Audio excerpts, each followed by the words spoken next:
speaks candidly about stepping into his role as super spy 007 in Being James Bond, a 45-minute retrospective that will stream on Apple TV Plus ahead of the theatrical release of the upcoming 25th film in the franchise, No Time to Die. But I knew we were doing something really special. The film is Craig's final portraying Bond. The special will include never-before-seen footage from Casino Royale up to his latest and shares his fears, challenges, and triumphs in taking on the role. Fox's Michelle Polino, No Time to Die. It's theaters October 8th. The Dow down about 40 points at the close. I'm Lisa Brady, Fox News.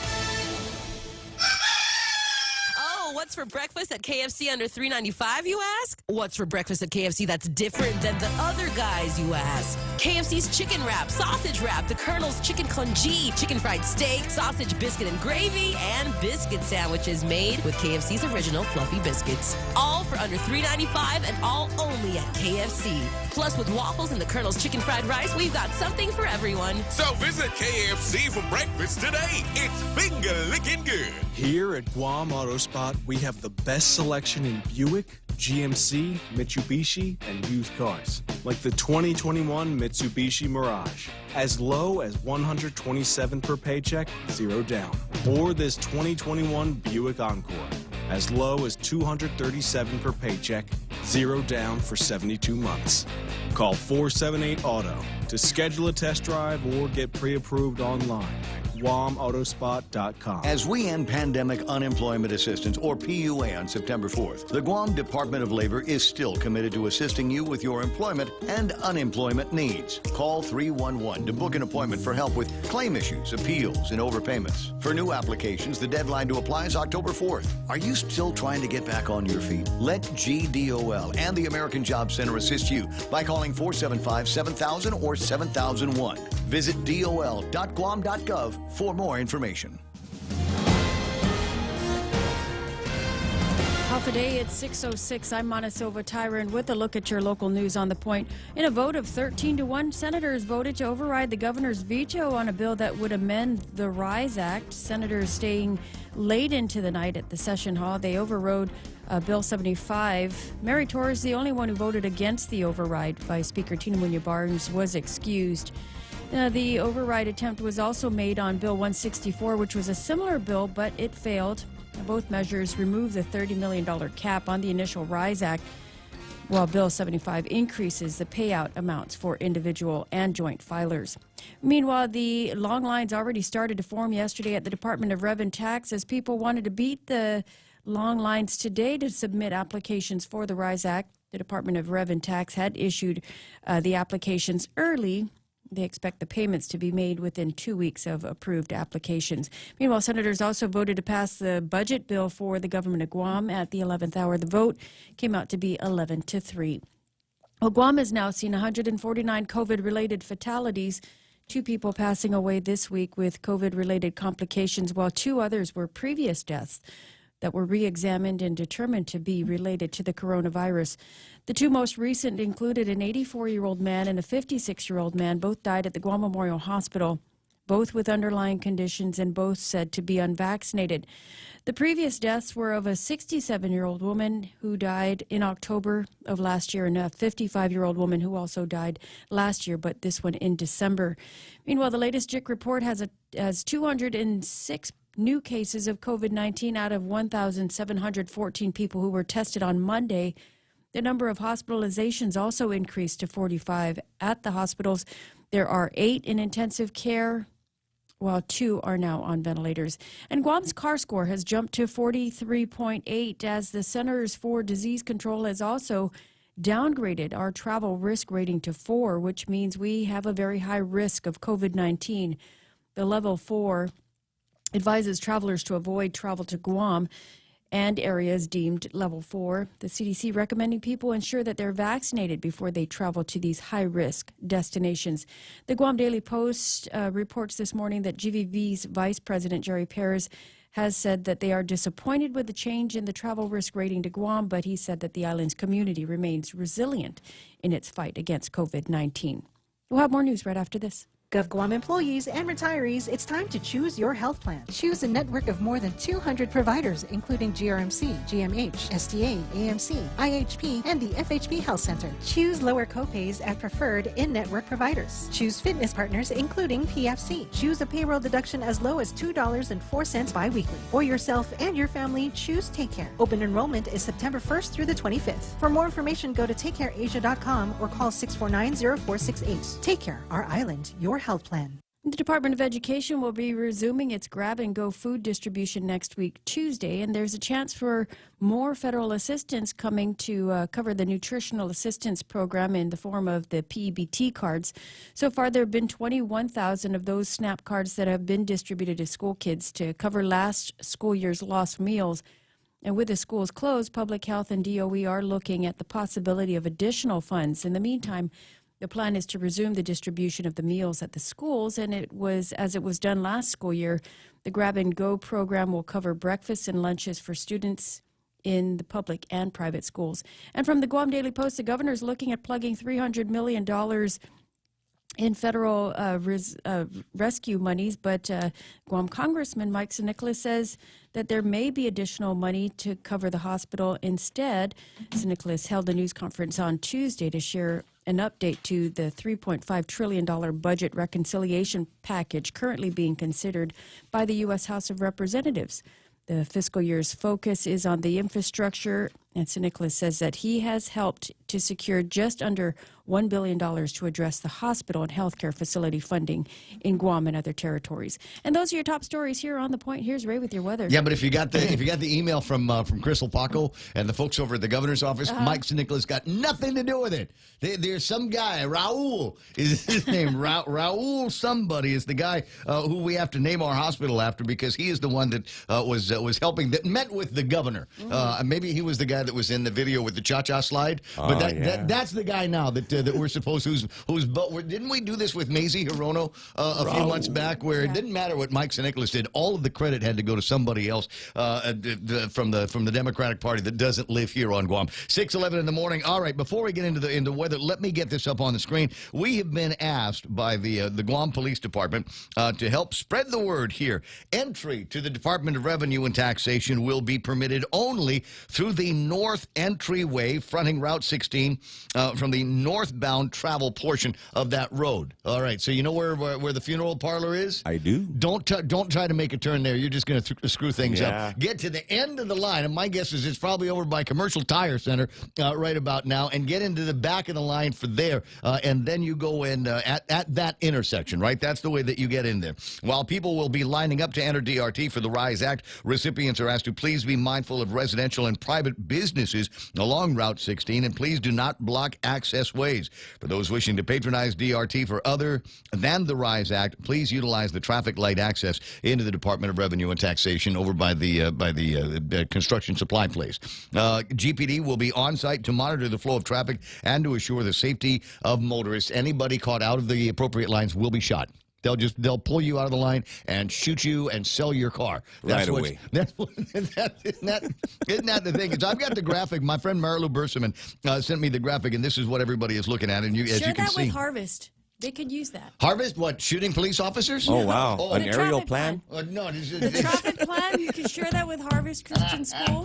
And that would just ease up all kinds of craziness in Canada. You know what? Wouldn't it be great if we could have the whole thing? So what you're going to want to do is you want to go slow enough just after you pass the mobile and go and get yourself a cup of coffee at the Island Girl Coffee Place, and then you'll be happy. You'll be satisfied. You'll be sated through this whole process. But my guess is it's going to be ugly at 6:13 in the morning, and that's what it's like at 6:13 this morning. Imagine what it was like earlier in the morning. Imagine what it's going to be like a little bit later on. Recommendations are that you try to get your All Rise application in with the online methodology. Hopefully you didn't drink too much last night, and you've sorted out how to get yourself an account at myguamtax.com and then be able to push the button at 7 o'clock this morning so that they can take the online deals. 613-888-8255. Is that my favorite police officer? It is, Sarge. Sergeant Paul Tapau's on the line for the Guam Police Department. Great to have you. How bad is it at Rev and Tax right now?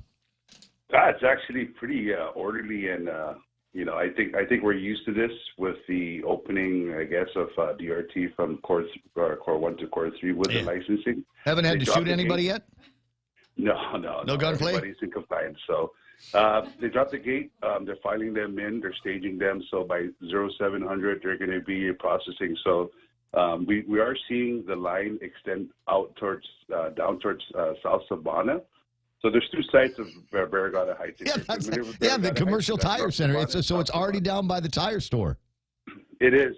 So they dropped the gate, and we're trying to see if we can alleviate the line by moving, staging the motorists in for the RISAC into the parking lot. But, again, you're not going to be permitted to make a left from the southbound side of Route 16, the road adjacent to the Our Lady of Peace. You would have to follow the flow from the northbound lane onto Route 16 with the front access entryway. The traffic light entry into DRT will be only for those that who wish to patronize DRT other than the RISAC. So let's say you want to do your licensing or your tax, you will be allowed access into there. So once you get by the roadway and into routes into DRT, Daphne Shimizu is the director for DRT. Her staff is they're on top of everything. They're directing everybody. But our concern is the thoroughfare of Route 16, the staging area with the cars, so it doesn't impede traffic movement. So we're not seeing a traffic congestion of movement of traffic on the main thoroughfare of Route 16, but we are seeing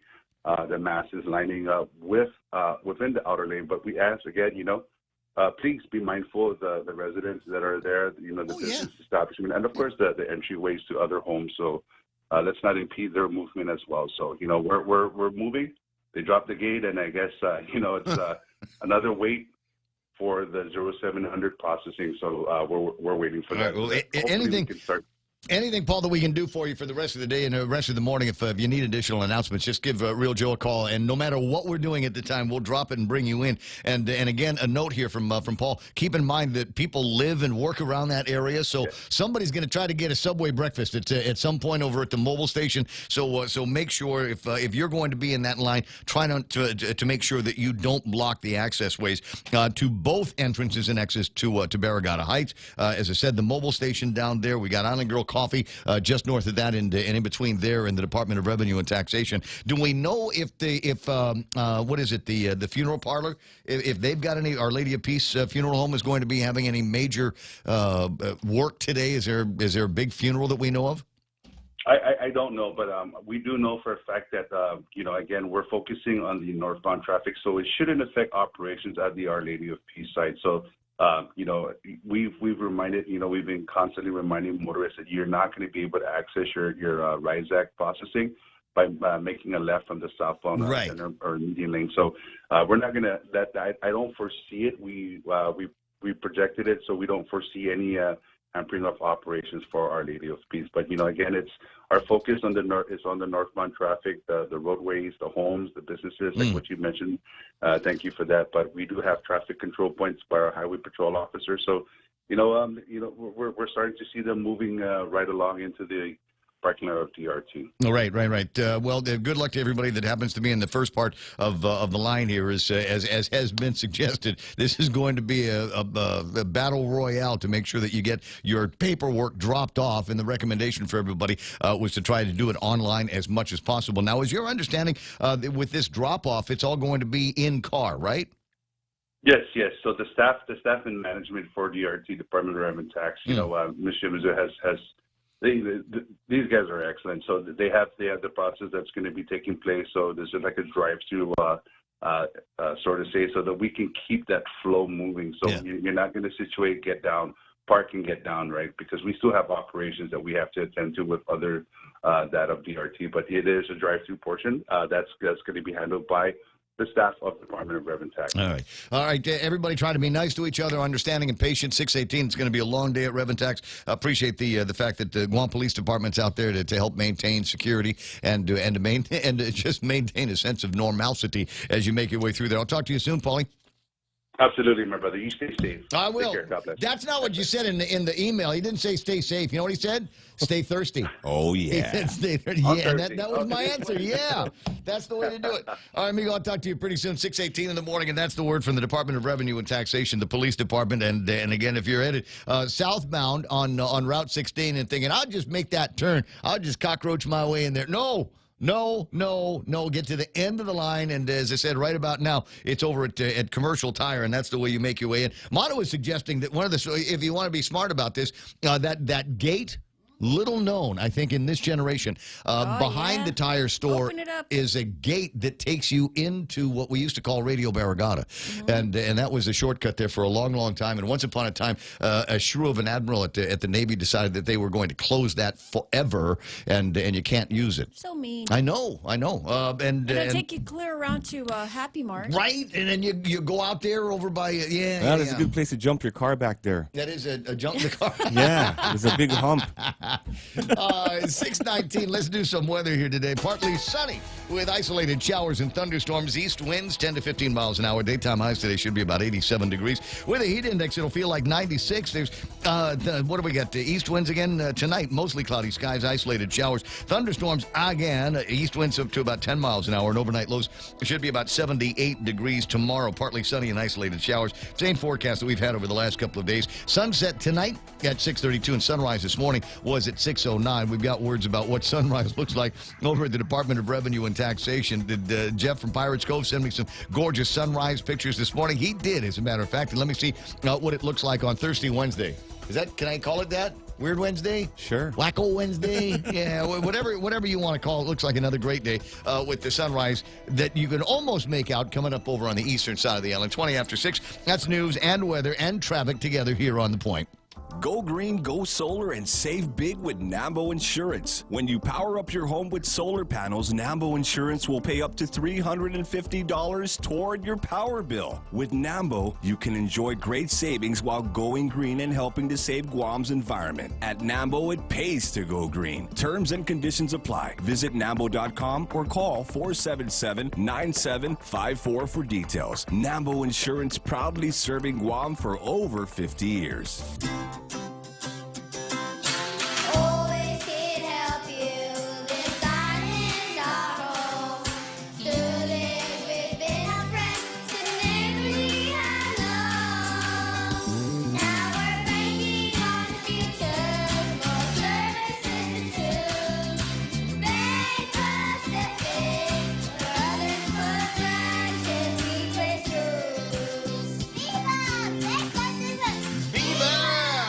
Bringing news and weather, etc. together here on The Point. Good to have Bank Pacific in the fold at 6:21 in the morning. Portions of the Ray Gibson Show also being brought to you by American President Lines, a global presence with a local home. Also being brought to you by the team over at Nissan. Want to sell you a new car? You know, if you got to get stuck in line, if you've got to be in line for your all-rise money at midnight the night before, you want to be in something that's got some comfort, it's got some room, it's got some technology in there so you can enjoy yourself. Captain's chairs, up, down, backwards, sideways. It's like the Macarena here with you're able to do with the captain's chair. With the 2022 Pathfinder 9-speed transmission, super safe automobile, the best family car 2021. You can carry up to 8 people in this car, or sleeps 4 if you want to look at it in those terms. So you and your entire family can go and wait at the Department of Revenue and Taxation for your $800 all-rise money. Or if, as I said, we're watching to see a couple of things are going to happen. Number one, at the Department of Revenue and Taxation, a super spreader event. Well, not if everybody stays in the car. We hope. But are the servers going to be able to handle thousands and thousands of people who will simultaneously be pressing the submit button at 7 o'clock this morning? The answer is, I don't know. We'll see what happens. 6:23 in the morning, and it's the Ray Gibson Show here on The Point. The Ray Gibson Show. Morning talk that matters. Call now, 888-TALK. That's 888-8255. Blue cheese and pizza, it's a thing.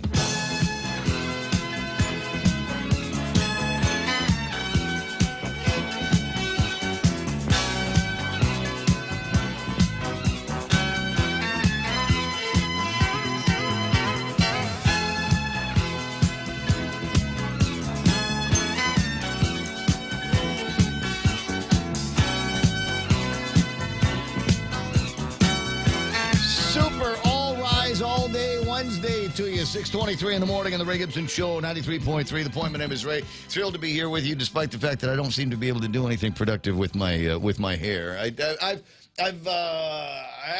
been lazy about getting a haircut recently. And I even have from Amanda, right? Amanda's husband's the guy from the FAA. Yeah, the flight guy. You got the gift certificate. I got the gift certificates. I could probably go and make some kind of an appointment, but I frankly am even too lazy to, because I'll get home. Make my soup or sandwich or something and take my nap. And I'll wake up from the nap and I'd go, okay, well, what am I going to do for the rest of this?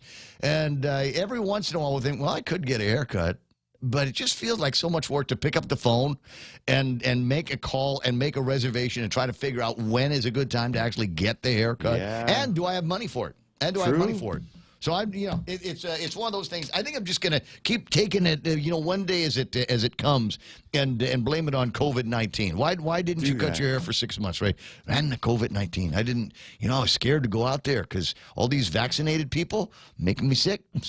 I don't know about that. Anyway, that's Real Joe. He gets the phone when you call it 888-8255-888-TALK. Montecito Tyrants. You make me sick. What? You're the vaccinated one. You're making me sick. You're the one. You made me sick even before COVID. I walk in this morning and I gotta admit, all right, because it's me and it's us and everything. I gotta be true to myself. As Grandma said, be yourself. Be you. And so it's be who. Be who.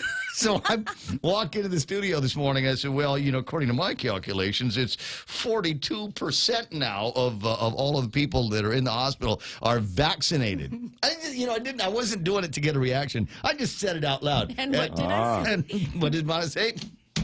Good thing you didn't get vaccinated then. Was among them. You just keep standing there on your high horse. On my horse. I'm on my high horse.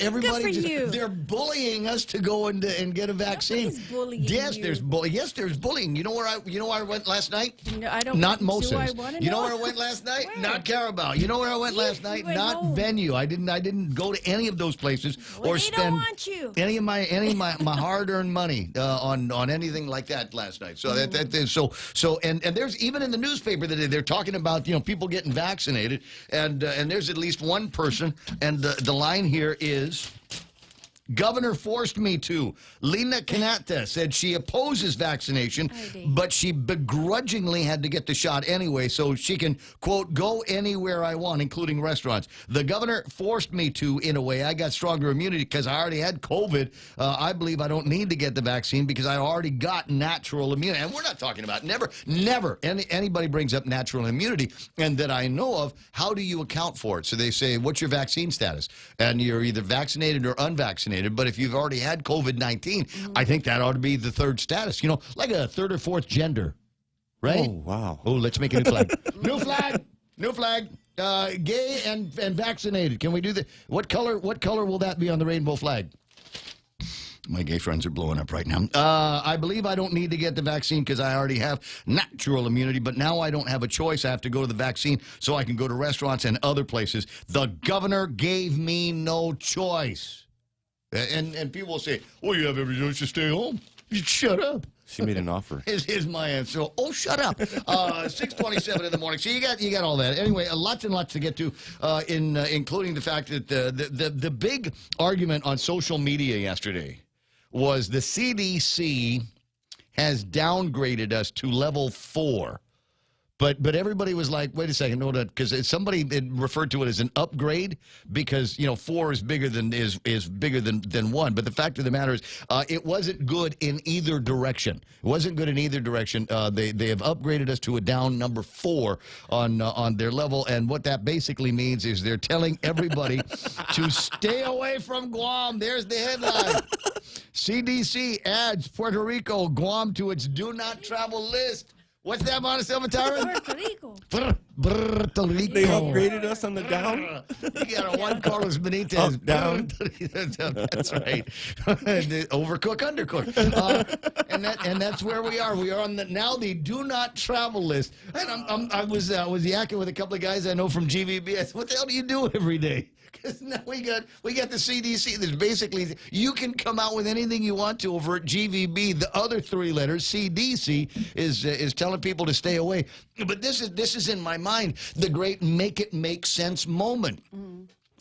80% of our adult population has been vaccinated. You realize that Guam has probably got in all of the places in the world among the highest vaccination We're rates. the most roided. we got our roids in. We got that RNA. It's zooming through some of our systems, not me and you. But still, we got the CDC warning, and I will again make the pitch. I will again make the pitch. You know, you watch sports, Real Joe, right? Do you have a favorite sport? What's your favorite sport? I do ping pong. Ping pong. Okay. Well, I mean, what's your favorite team sport, team event sport? Like football. Football. Yeah, football. Right. So you get the football, you get the quarterback, and eventually, the quarterback gets injured enough, or his plays just aren't working, or something like that. So what do? Bring in the other guy, man. There's another guy. Yeah. Bring in somebody. There's else. always 4 other guys ready to rock and roll, man. Exactly. At some point, you've got to say, yeah. You know what? We've taken you all. There's not that much time left in the game here. It's the fourth quarter, and we got just a few minutes to try to get some numbers on the board here, and it just isn't working for the current quarterbacks that we've got right now. I think now is the time that we have a serious conversation about changing the quarterbacks. Now there might be some listening going, yeah, well, Hal quit last week, so I don't know about that. And then there's other crazy stuff that's floating around here. Have you talked to? And I got this from Ismail, and he is exposed to a couple of things, and he keeps an eye on numbers when they're available. And he was asking, he says, Ray, are you hearing about a number of miscarriages in this town?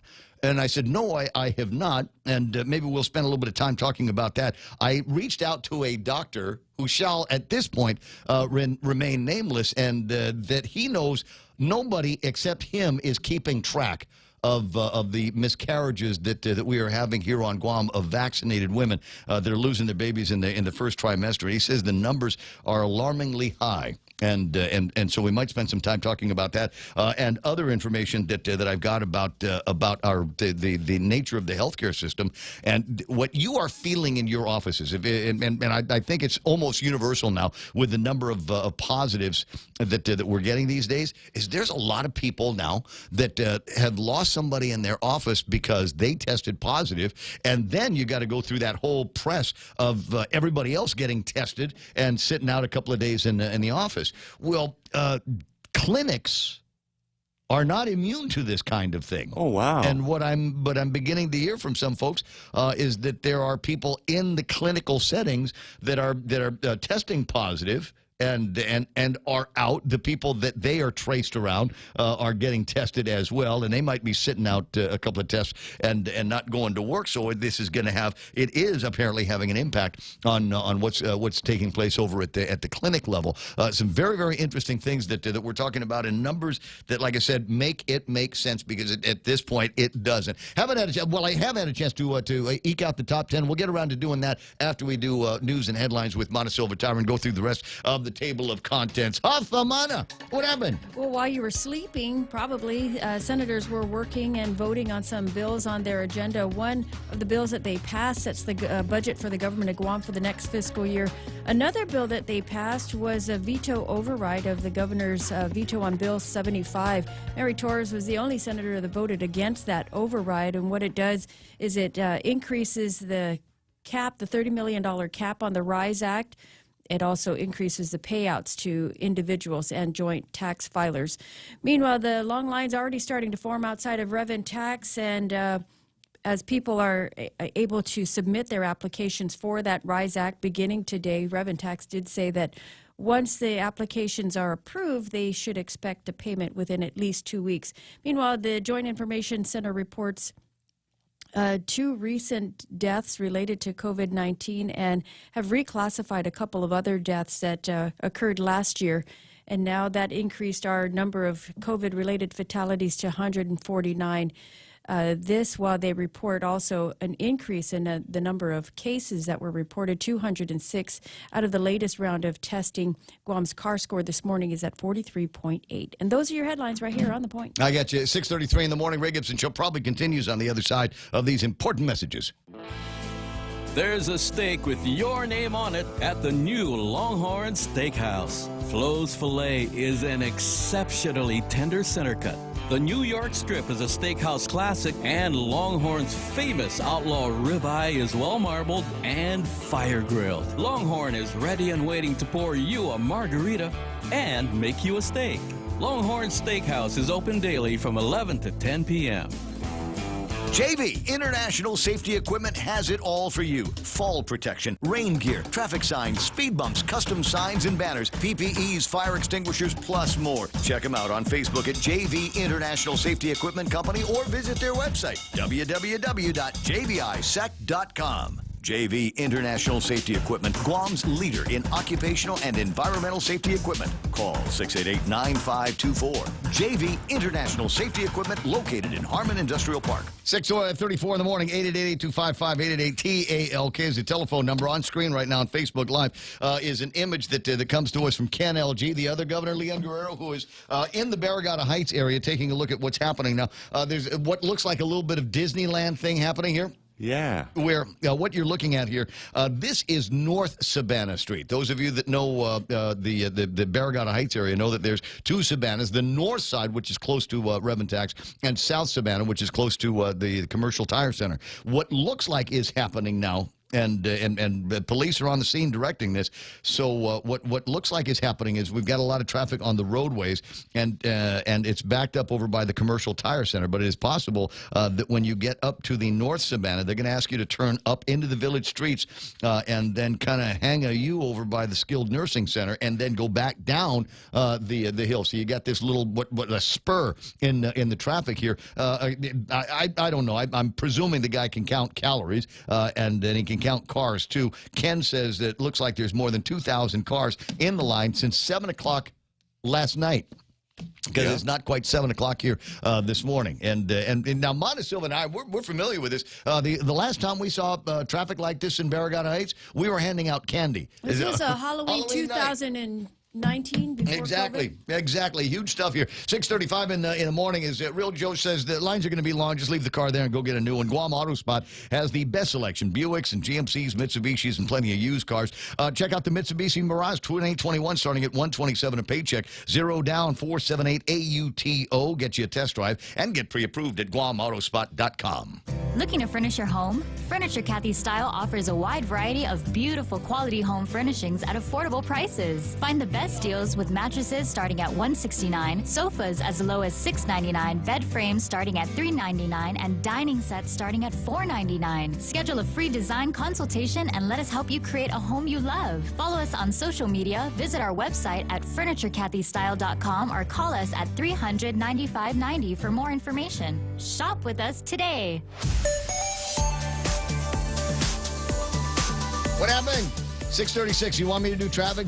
Traffic all morning long. Even Candid says, mask on. Guam and Reventax employees at 6 a.m. Masks on, sanitizers in hand, began checking each applicant's paper application to help the process move smoothly. Once the counters open at 7 a.m., GPD Sergeant Paul Tapau on the Ray Gibson Show on 93.3 The Point.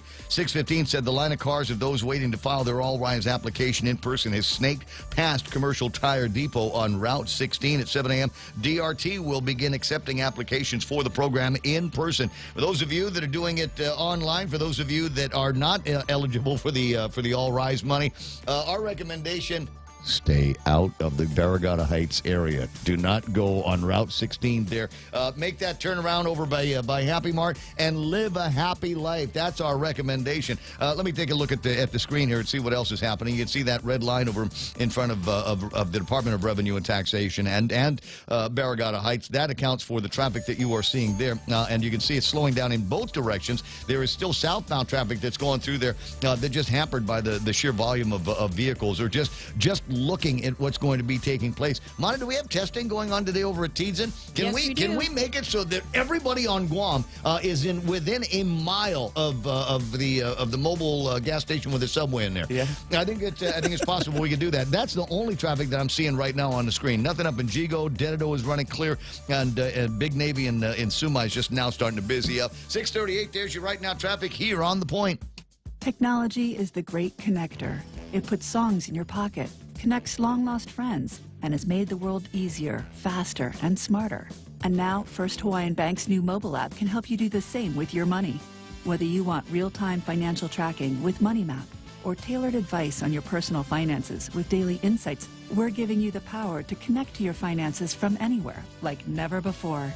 First Hawaiian Bank. It all starts with yes. Equal housing lender, member FDIC. Everyone has a busy schedule these days, and sometimes we forget to schedule our routine dental checkup and cleaning. Don't neglect your dental health. Schedule one today with Dr. Robert Yang and his Smile team, conveniently located at the East West Business Center on Marine Drive, Upper Tumon. Call us today at 647-8702 or 3.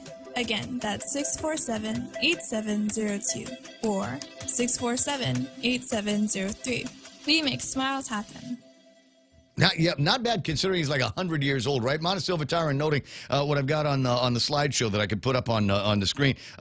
There's a picture. Some of you in the Guard might recognize one of them, or maybe both of them, depending on how old you are. One guy in the loud shirt, that's Dyron Cruz, General Dyron. We had him in the studio a few weeks back around Liberation, talking about a Gold Star family monument that they're going to be putting up, and there has been movement on that, which is good news. Now, the other guy in the picture with the white shirt on, that's our old friend Dave Eckert. Longtime Guam broadcaster, and looking pretty good considering. Like I said, this guy's got to be. I'm trying to remember how old he is. I know the group that he was up and around from for a long time.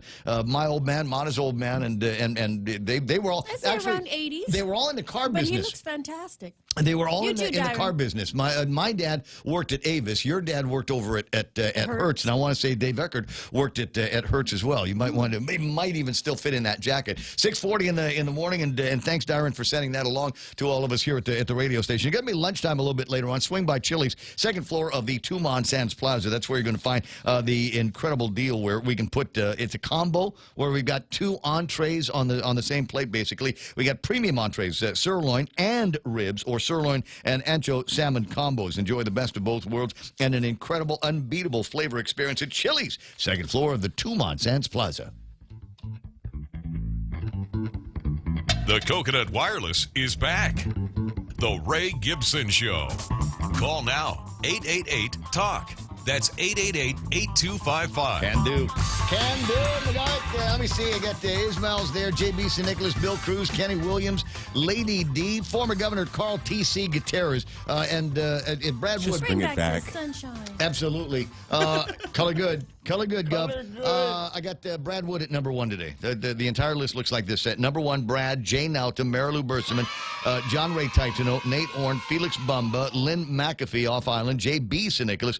As I said, Bill and Kenny are there. Lady D, former Governor Carl T.C. Gutierrez, Chad Nathan Sablan Escura. I got Auntie Bennett, Lujan Duenas, Zoe Kitsatu off of Billiam Cruz. What's that, Rico B? September morn. We danced until the night became a brand new day. Oh, Neil Diamond fan. Nice. I got Henry Menglotnia and Colin Clark. Colin, your Beatle nut is to die for. I love his Beatle nut. Oh, really? Yeah. He's got these. Yeah, I wouldn't know, man. Oh yeah, that's right. Yeah, it's all right, man. No, it's cool. I'll bring it tomorrow. I'll go back. I'll bring it to your place tomorrow. Post Canteen online. There's a Christian Dixon there, and let me see, Ed Massey saying good morning to everybody. Jennifer Poschnitger something about the Red Queen. Red Queen the Mean. Hall Fade says Rico B. Oh, come on now. She's handing out $30 million for the first of the lucky souls that get their applications dropped off and submitted online. Everybody else, you're screwed. Now, what is it? What got up Mary's butt here? Now, there was an amendment that was proposed last night that would have added money, it eliminated the cap for the all rise, correct? Oh, it was the bill. The vetoed bill. The override? The 2 bills that came up was, the numbers I don't remember. 164 and 75. The ones from Joseph Augustine and Jim Moylan. Okay, I'm familiar with those. One of them came up and failed. That was the 160-something. And then the vetoed bill 75, which raises the cap and also I think it eliminates the clap. It eliminates the cap, but it also you get a shot, you can get rid of the clap too. But it also increases the amount in the payout to individual filers and joint filers. Right. That one passed. The veto. That one. Yeah. So they were able to override the veto. They overrode one. The other one failed. Okay, but it doesn't make any difference in my mind because that's the RISE Act. That's the one that was at the legislature. What people are doing today is the All Rise Act. right? That's just And so it seems to me that whatever they do over at the legislature, it's up to the governor to do or not do as she sees fit. And she thought, well, I'm screw the Rise Act. I'm going to do the All Rise Act because it includes GovGuam employees and retirees. Kept the numbers basically the same. And that's the fist fight that we're watching these days. Watching this morning over at the Department of Revenue and Taxation. Ken LG, are you on the scene right now? Yes, I am. I'm shooting video for a upcoming point of view that will be broadcast later this week. But I've been talking with people here in line since 4 o'clock this morning, and they are pissed. They're very upset over the fact that even now with the sun up, we don't see any politicians out here, thanking people for their patience or apologizing for the way they're treating the people, because almost to a T, there is a sense of anger out here. There's a sense of outrage out here. And I mean, if I can only get maybe 1 out of 20 people to go on record, because there's such a pervasive sense of fear out here. People would tell me, turn off the recorder, and then they tell me what they really think. Mm-hmm. And then, the reason is because they're afraid. They're afraid they've gotten family members working for the government. They may be working for the government. They may be working for companies that have contracts for the government. And so in addition to feeling used and abused, because basically this is all political kabuki, with the governor and her stance and everything, pitting the people against each other, because that line now goes all the way up to the end of the road, makes a U-turn, and comes 2/3 of the way back down to Route 16. So I stopped counting at 2,000 cars this morning. Mm-hmm. And then there's probably, I'd say, another 1,000 cars in line, and they keep coming. And that's not counting the cars on Route 16 back down to Commercial Tire. What a mess. Well, so Mana's asking the same question I've got in my mind. Why do you care whether any politicians show up at this thing? I don't know that. It just is. It doesn't feel like a victory lap to me. It feels like we waited for as long as possible. Unless, of course, the politician is saying, "Give me your form and I'll file it for you." That would be good. Let me walk this in. Yeah. Yeah. Let me stand in line. You got a for you. staple? Anybody Nice. need paper clips? I got paper clips. Right? Something like that. The reason politicians need to be up here is they need to hear how their kabuki theater, how their gamesmanship is affecting the people of Guam. I talked to a lady here that got off work at 10 o'clock last night, and because she knew she was going to be in this line, she had to prepare food for her family because she's got a couple of family members in different places that have COVID. Yeah. And so she's doing all the cooking. Then she goes and leaves the food for the day over there in their driveway. And then she's got to go to work. She's going to have to go to work in 3 hours. But she's up here in line, and she is pissed. You know who would be a good politician to be showing up over there? Would The be governor, but Regine Bisco. She's the one who's made this happen. No. She Again, should she did the Rise Act. Well, There's a distinct. it's the same, distinction is that it's kind of the same thought though that's following through. Right. So if I were Regine Bisco, I'd be standing out there waving, saying, look at what I got This you. was my but idea. Regine Bisco Lee has not been a member of the legislature all year long. The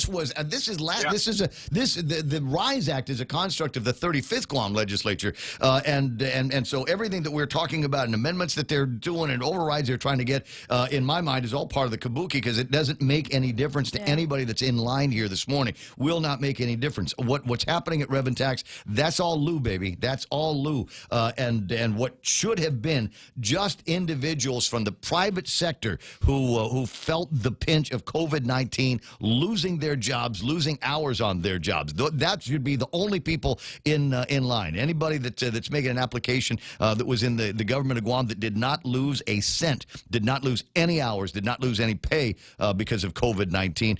If you had any sense of class at all, you'd let somebody back in the line. I'll go back here. Better yet.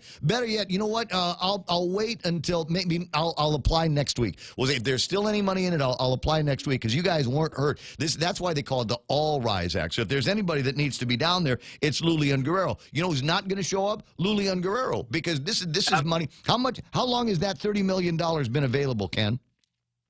That $30 million has been available since May. Okay. You know, and the part that really upsets me. Oh, but we had to wait until we got word from the Department of the Treasury of the United States to get authorization on whether we're going to spend his money or not, because we don't want to be owing them $30 million. We didn't seem to wait to find out whether your reimbursements for your hotel rooms in May of 2020 were going to get reimbursed.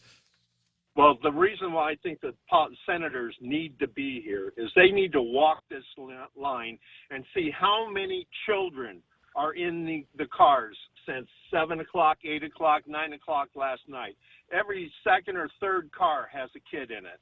Some cars have families in it. Some cars have their senior citizens, you know, because they don't want to leave their parents at home. So we have all these elders, and they have a lot of choice words, but they don't want me to record because of their kids. Yeah, you know, I don't want my son to lose his job. I hear that all the time. I was talking with a guy yesterday, and he goes, "Well, somebody's got to do something." I said, "Well, you know, make them feel the heat. Get creative." He says, "Well, I can't. You know, my agency is under a lot of scrutiny these days." But from just to be Adeline. clear, I mean, is there not there's an online filing option, right? Yes. I mean, people can file online and avoid this line altogether.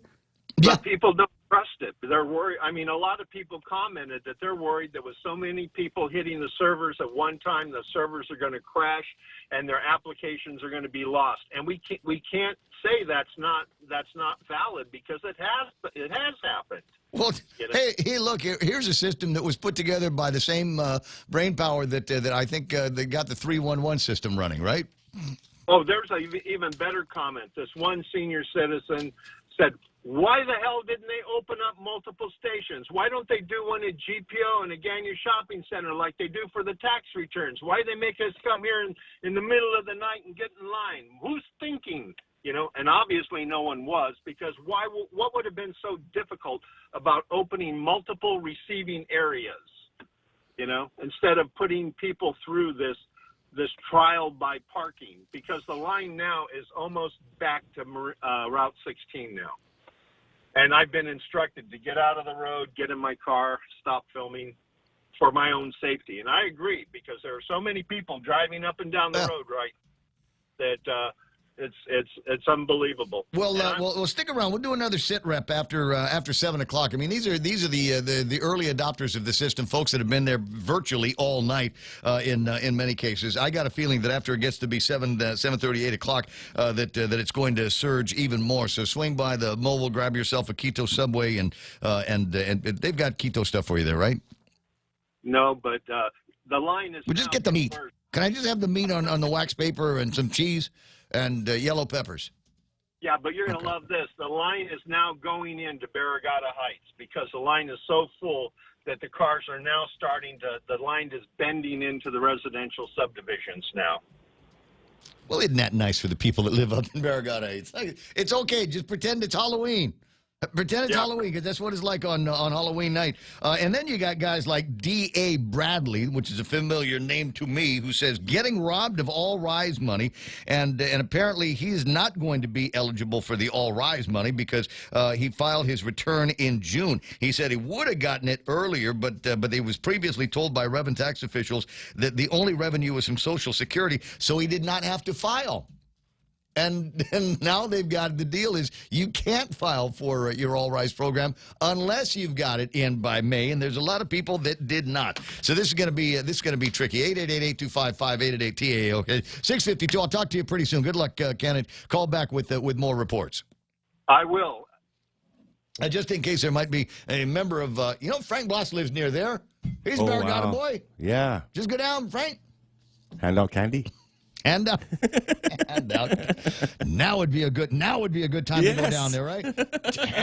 hand out your election campaign materials now, because they're not going. Those people aren't going anywhere. Those people aren't going there. I'd swing by the coffee place though and try out some of that. 6:53. Mono with the most important question though of the morning. Where are people going to the bathroom? Oh, wow. Where are people going? Have we put out porta potties? Have we put out Sanilets, the honey buckets, as it were? Do we have anything out there like that? Is there time to call maybe somebody over at Commercial Sanitation or whoever does that these days and bring out a whole bunch of boys ones and a whole bunch of girls ones?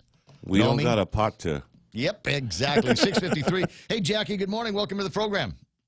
Hi, good morning. Hi. Good morning, Ray. Good morning, Mana. Good morning, Hi, Lil good Joe. morning. I just wanted to make a really quick comment about what's going on today and our, leaders, so they call themselves, have just created a human rat race. Mm-hmm. And I think I feel so bad for everybody out there. It's just not right. They are making our beautiful island and our beautiful people who are suffering so much through all this a circus. We got people in the lines waiting for the measly $800, maybe a little bit more if you file joint and you got your paperwork in on time. But that's money that they absolutely need now because we have been replunged into economic uncertainty here as a result of the recent executive orders that have come out there. Businesses that would have been hiring are all of a sudden questioning any decisions coming up in the next couple of weeks, pending some kind of platform that they can make a valid decision on. That's number one. Increase in the minimum wage. So we've got that's happening right now, and Ken's talking about it. You can see it with your own eyes, Jackie. And then we've got the other division that they have set us onto each other with is the vaxxed versus the unvaccinated people here on Guam. They're doing everything that they can to drive a wedge between the community, divide us between the one and the other because of our the decisions that we should be solely making for our own health, not getting bullied into it by the powers. Exactly, and I feel you so. And I agree with you 125%. Well, I'm glad. I'm glad. Any messages for any? I don't refer to them as leaders. They may call themselves leaders, but they need reminding every once in a while that they are our representatives. So, do you have any messages for our representatives here this morning? Yes, I would like to tell them they are a joke, but nobody's laughing at them. And be what we voted you in to be leaders and do it the right way. Because we, the people of Guam, deserve better, much, much better than all this circus calamities and animosity and chaos, Mm-hmm. I like the way you put it, Jackie. I like the way you put it. You don't call all the time, but when you do, it's always, exclamation point, all right? Yes. All right. I'll talk to you soon. Good luck. Thank you very much. Anytime. Love hearing from you. 6:56 in the morning, 888-825-5880-TALK. Mike Gray says, nothing new under the sun there. Tima Marlau says, Colin Clark here. If they gave the advanced child tax credits, the people waiting in the car with their children probably wouldn't be waiting in line. Guam is always so behind on that, which is the next thing that the people have to talk about is how you're going to get that. What else have we got? Bertha Maza Cruz. I'm wondering who's still in with this Red Queen. Jose Martinez, this island has weight issues. It's true, but it's not W-E-I-G-H-T, it's W-A-I-T. Where are people going to go? You do your drop-off with your application for the All Rise Act and then swing over to Teedson and see if you can get yourself tested from all of the vaccinated people that are spreading it around here these days. Colin Clark, government throws a bone like cattle. Moo, a-holes to belly buttons should know better by now to believe in your legislators. The front page has a disabled vet sleeping in his car for All Rise. Raspberry says that is shameful. Jose says Governor Leon Guerrero will blame Reverend Tax for the process debacle. No. I know Daff. Daphne did it as best as she possibly could, and made sure. And this was one of the delays in getting everything through. Was there are numerous steps because of the way the executive orders have been written, and there were a lot of questions. And you remember even the question about whether you needed a mayor's verification. And so she sent all of that stuff out to everybody as a public auditor and in the Attorney General's office, the Department of Administration, the librarians and nurses, whatever. So she got as much cover on on this as possible, and doing things as they've always done over at the Department of Revenue and Taxation. No. Well, it's possible. I listened to after a 2-hour delay, President Joe Biden was supposed to be delivering an address on Afghanistan, and it will be covered in about a minute and a half on Fox News Live here, and it is easily one of the most blame-casting speeches I've ever heard in my life. Now, you know my bias about Biden and Harris, but even Biden and Harris people have got to go, I'm sorry, he says he takes responsibility for it and then begins to lay in on the Afghanistans, the Afghanis themselves, saying, my God, we were there for 20 years, we trained them, we equipped them, and they folded as soon as it happened. How could we account for that, even though we had sophisticated planning on the ground and accounted for that particular scenario, although it didn't work out right. So he goes from blaming the Afghani and the Afghani armies to then blaming the Americans that are in Afghanistan, many of whom have now been left behind by this administration, saying, well, we told you, we sent you emails, we did outreach and told you that things were going to go sideways here pretty soon. You had ample time to make arrangements to leave, but you didn't. And so now you're stuck, and it ain't my fault. And naturally, he also had an opportunity to blame President Trump in this blame-casting vehicle of a speech that he slurred and power yelled his way through. Had to yell fast because he was late by 2 hours, right? At any rate, you'll hear more about that and other national and international goings-on. Fox News Live is about to play here. 93.3 KUSG Haggetnia. This is The Point. The president stands his ground. Lisa Brady, Fox News. He says he takes responsibility for his decisions, but defends the end in Afghanistan in his first remarks since the U.S. withdrawal finished yesterday. Fox's Jared Halpern is live in Washington. President Biden says his options in Afghanistan were an escalation or ending the nearly 20-year conflict. I was not going to extend this forever war, and I was not extending a forever exit. President Biden called the airlift of more than 120,000 individuals an extraordinary success, even though more than 100 Americans and many more Afghans were unable to leave. For those remaining Americans, there is no deadline. We remain committed to get them out if they want to come out. The exit is drawing sharp criticism, especially from Republican lawmakers who are pressing for investigations into the evacuation planning. Lisa. Thanks, Jared. Idaho's governor becomes the latest to mobilize National Guard soldiers in the fight against COVID as a surge of unvaccinated patients overwhelms hospitals. Just 4 ICU beds available in the whole state today. Governor Brad Little says he's hoping to avoid activating crisis standards for the first time that could force health officials to decide who lives and who dies. But nationwide, vaccination rates are also on the rise. Back in mid-July, we were averaging 500,000 vaccinations per day. Today, we're averaging 900,000. That's an 80% increase in the number of shots we're getting into arms each and every day. White House COVID response coordinator Jeff Zients. It could take weeks to restore power and water to parts of Louisiana hard hit by Hurricane Ida. Do not return here or elsewhere in southeast Louisiana until the Office of Emergency Preparedness tells you it is ready to receive you. Governor John Bell Edwards says over 24 shelters are open. The entire city of New Orleans among the areas in the dark. America is listening to Fox News. Hafa, this is Josh here at APL. Our expertise and extensive network can help you grow your business and reach out to more global markets. As a responsible carrier, APL is also committed to a sustainable future, whether it's protecting the environment or investing our efforts in giving back to the community. Our dedicated teams in Guam, Saipan, and on U.S. mainland are here to support you.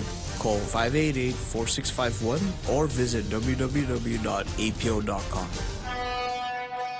GovGuam employees and retirees, it's time to choose your health plan. Choose a network of more than 200 providers, including GRMC, GMH, STA, AMC, IHP, and the FHP Health Center. Choose lower copays at preferred in-network providers. Choose fitness partners, including PFC. Choose a payroll deduction as low as $2.04 biweekly. For yourself and your family, choose Take Care. Open enrollment is September 1st through the 25th. For more information, go to takecareasia.com or call 649-0468. Take Care, our island, your health plan.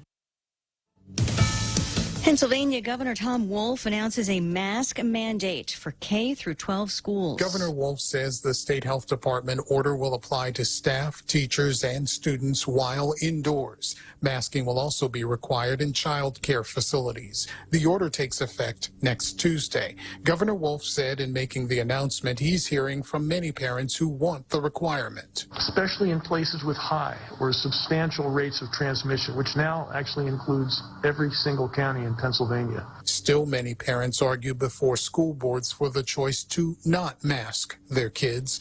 The state now averages more than 3,200 COVID cases a day, according to health officials. Gernal Scott, Fox News. Fire crews are fighting to save homes around Lake Tahoe from the Caldor fire, among the fiercest of wildfires burning in multiple western states. California communities on the south end of that resort are evacuated, and they're on notice to be ready to leave across the state line in Nevada.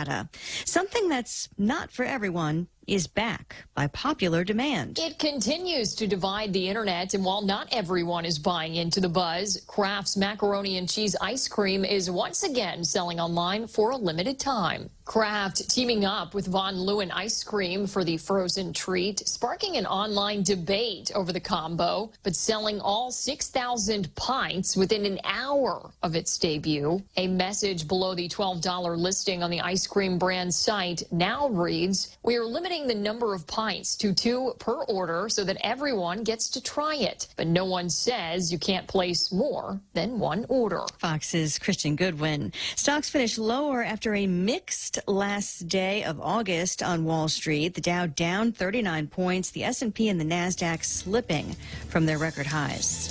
I'm Lisa Brady. This is Fox News.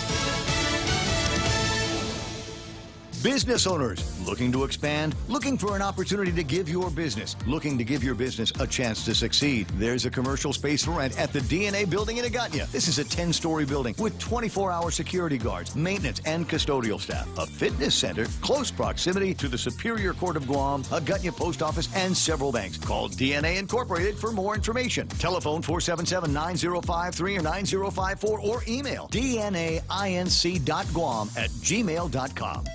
Everyone has a busy schedule these days, and sometimes we forget to schedule our routine dental checkup and cleaning.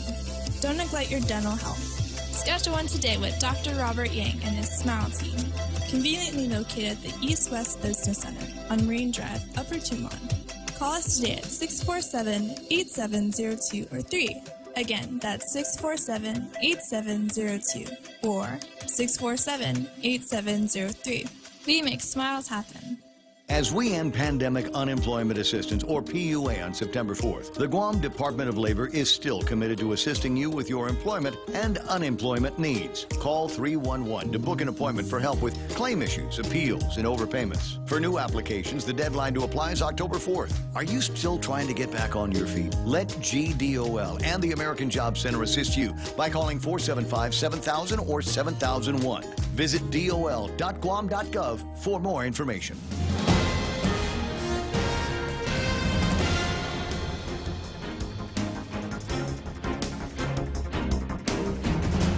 Off a day, it's 7:06. I'm Montesova Tyron with a look at your local news on the point. The long lines started since yesterday at the Department of Revenue and Taxation. They continue this morning as people wait to beat the lines and get their applications in for the All Rise Act. Reventax had issued the applications earlier this week, and they expect the payments to be made within 2 weeks of approved applications. Meanwhile, in a late-night vote of 13-1, senators voted to override the governor's veto of a bill that would amend the Rise Act. Senators stayed into session late last night and overrode Bill 75. Mary Torres was the only one who voted against the override. Vice Speaker Tina Munoz-Barnes was excused. Now, the override attempt was made on another bill, 164, but that failed. Both measures removed the $30 million cap on the initial Rise Act, while Bill 75 also increases payouts for individuals and joint filers. Meanwhile, senators also voted to pass the budget bill, and that's for the government of Guam for the next fiscal year. The vote was 11-3. Guam's now seen 149 COVID-related fatalities, 2 recently passing away with COVID-related complications, while 2 others were previous deaths that were re-examined to determine to be related to COVID-19. The two most recent fatalities included an 84-year-old man and a 56-year-old man. Both died at the Guam Memorial Hospital. They're said to have had underlying health conditions, and both also reportedly unvaccinated. The two previous deaths were of a 67-year-old woman who died in October and a 55-year-old woman who died in December. Meanwhile, the latest count from the Joint Information Center was 206 new cases of COVID-19 out of 1,714 people who were tested on Monday. The number of hospitalizations also has risen to 45, with 8 people in intensive care, 2 of them on ventilators. We'll have more news right after this. Mezcla, read all about it. Check out Mezcla Chamorro Fusion Bistro in Tuman for lunch. Serving up some savory seafood specials such as spicy garlic shrimp, candied salmon, or better yet, the local favorite, snapper or shrimp escabeche. Available only during lunch hours. Make sure to come down and try these tasty specials and more. Call 969-2652 for more info or to make a reservation. Located at the Grand Plaza Hotel in Tuman, Mezcla Chamorro Fusion Bistro. A true taste of Guam. Guam's CAR score up to 43.8 this morning, and the Centers for Disease Control also has downgraded our travel risk rating to level 4. It means that we do have a very high risk of COVID-19, and they advise travelers to avoid travel to the island unless they're vaccinated. The Guam Daily Post reports a reaction from GVB's Vice President Jerry Perez, who says that they're disappointed with the change in the travel risk rating to Guam, but he says that the island's community remains resilient in the fight against COVID. He says Guam still has the highest vaccination rate in the nation and is still one of the safest places to be in the world. The Department of Education resuming its grab-and-go food distribution next week, Tuesday, and there's a chance more federal assistance will come to cover the nutritional assistance program under the PEBT cards. So far, there have been over 21,000 of those SNAP cards distributed to school kids, and that continues this week all the way up until Saturday. Public Health and DOE are looking at the possibility of additional funds for that. On that note, the governor is looking at plugging $300 million into a new hospital, but Guam Congressman Mike Nicholas says alternative funding is likely and suggests she use the federal pandemic aid for other critical needs. The congressman sharing yesterday in a news conference that he gave an update to the $3.5 trillion budget reconciliation package currently being considered by the U.S. House of Representatives. He says he was able to secure in that $1 billion, which will help address hospital and health care facility funding for Guam and the territories. Under the bill's current formula, Guam could receive up to $345 million to build a new hospital. The governor has stated that she would use $300 million in the American Rescue Plan for the construction of the new hospital, but St. Nicholas says that money could be used to support other things, such as supporting businesses on Guam. And those are your top stories here on The Point. 7:11 in the morning, and yeah, we'll get around to weather here in just a second, but here's the issue that and what people are seeing on their computer screens. System unavailable, and a big go away. Get out of here. Already, you wanted me with your to all right people. And there's that picture here. I think I've got one. This was us a few minutes ago trying to get in. I'll click the reload button and see what happens. See if it actually pulls something up. I did get a note from somebody who was able to get into the My Guam tax. But he says it's the same as it was yesterday. There's no, fill. Here's your form. Fill this in and then hit the submit. So he's not seeing that. All right. So it's timed out again. MyGuamTax.com has apparently crashed under the weight of thousands of people simultaneously trying to get to the Guam tax site so that they can fill it out. I'm getting this from all over the place and everywhere. People sending me what their screenshots are looking like here. Let me see. I sent myself a screenshot of it. There's one now. The site can't be reached. www.myguamtax. Took too long to respond. Okay, so what's it look like? Do we have a thing there that says how to file and where it is? She hacked it. Well, hold on. Undo that. See if you can take that out. Let me just coach Mana here for a second, and because I'm looking at it. All rise. Okay, so all rise form and instruction. That's what it said. That's yesterday. What? That's yesterday. That's just the form that was put up there. All wise instructions and FAQs. That was put up there so that people could manually print it out. Apply for all rise benefits. Is that where it says? Apply for individual e-service. Oh, I have to log into my account in order to access it. Log in with mine. And while you're there, pay the property tax. Help! What? All right, so Mona's I'm logging in. Yeah, you're trying to log in is what you're saying. Partly sunny with isolated showers, thunderstorms, east winds up to about 15 miles an hour. Daytime highs today should be about 87 degrees. It's mostly cloudy and isolated showers and thunderstorms. East winds again 5 to 10 miles an hour tonight, and overnight low should be about 78 degrees. 96 on the heat index today. Sunrise at 6:09. Sunset tonight is going to be at 6:32. Many of you will still be in line at that time. I'm not saying it's the all-rise line, but I'm sure that there's going to be a line somewhere that you're going to try to get into. All right, do me a favor. 713 and 988-5874. 988-5874. That's the WhatsApp deal. If you got time and you are at the new version of the My Guam Tax site where you've logged in and now may begin to do your application. It's up. It is up now. So it's just you. No, it's not me. It's me and 5 other people that tried to do this at 7 o'clock in the morning. I'm in, and I logged into My Guam Tax, and it brings you to under File. It's right there on the front page. Okay. So begin, edit your current return, e-file history. Where's the part where it says All Rise Program File? Begin, edit, current. Right there. There. Okay, Begin. well, click on it. Click it. Well, I'm not going to file. I'm not going to submit an application Click because it. I know I don't Click qualify. it good. I'm not going to waste just, you know what? time. Let them disqualify you, Mana. No. That's my old rule, is let them disqualify. Go ahead and fill it out. Well, I don't want to take somebody's time away from somebody else who's actually qualified. I'm not going to do that. Okay, but I'm still... Oh, okay, sorry. It says the site can't be reached.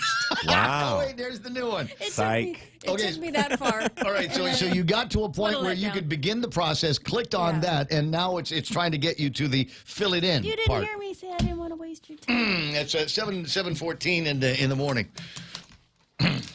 It is exactly what Ken said it was going to be. It's exactly what I said it was going to be. 7:50 in the morning, 888-8255, 888-TA, no doubt there's probably people over at the legislature that are giggling like the cartoon dog as a result of all of this. We told you so. We told you so. Anyway, quarter after, that's what we got. News and weather together here on The Point. Here at Guam Auto Spot, we have the best selection in Buick, GMC, Mitsubishi, and used cars. Like the 2021 Mitsubishi Mirage, as low as $127 per paycheck, 0 down. Or this 2021 Buick Encore, as low as $237 per paycheck, 0 down for 72 months. Call 478-AUTO to schedule a test drive or get pre-approved online at GuamAutospot.com. Pastrami is back at Subway. Pepper crust beef layered with crispy pickles, mustard, and melted provolone cheese. Nothing comes close to the pleasure of sinking your teeth into that chewy, juicy, well-seasoned pastrami. It's happiness in a sub. Head down to the nearest Subway restaurant and satisfy your craving for the deli perfection that is pastrami. Subway. Eat fresh. Pastrami sub is available to all Subway locations on Guam and Saipan, including NCS, for a limited time only. Maybe it's not really jam-packed, Mana. Have you thought about that? Maybe it's opponents of the All Rise Act that they're using this as their subtle protest. They've come out and said, "Oh yeah, you're going to do things your way. We're gonna get our OnlyFans and our TikTokers." And everybody from OnlyFans and TikTok are now bombing the site. Yeah, we're going to troll that site, man. That's what I'm saying. I mean, look, if you can't make them see the light, make them feel the heat. Didn't Reagan say that? Love it when I get a chance to paraphrase Reagan. Anyway, 7:16 in the morning, Ray Gibson Show brought to you by Take Care. With their high-quality health plans and services supported by a global network of providers, they are your trusted partners for your health solutions. Take Care, our island, your health plan. Ray Gibson Show also brought to you by APL, American President Lines, a global presence with a local home. News to fill your mind. Talk to get it out. The Ray Gibson Show.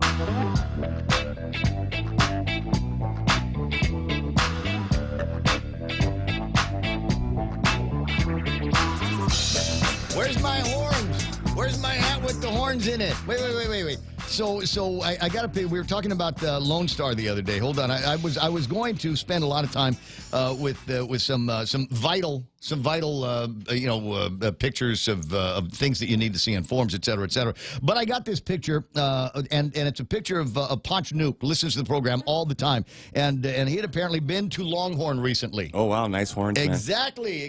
Little now, horny there. I don't know if that was a photograph on purpose. or whether it was an accidental lining up of Ponch's head and the steer horns out there, or is it possible that that Ponch is actually part Carabao? There might be some of that, and I was asking for an explanation. The wife Martes says, and this is kind of interesting. Apparently, the family name here. His family name has something to do with Carabao. Ponch's family nickname in the Philippines is Calaba. And that's so, Carabao. Buffalo. Yeah. Okay. So Nice. it all makes sense, and so now I don't have to do the plug for Longhorn later, okay? Oh, yeah. 'Cause I've already got, we got a recommendation, etc. from Ponch. I am that good. 888-8255-888-TALK. And Candid News has just put out something that they did update the situation with Revenue Tax, and Daphne says that they are working on addressing it now and bringing back the myguamtax.com. So it did crash. Control-Alt-Delete on the server.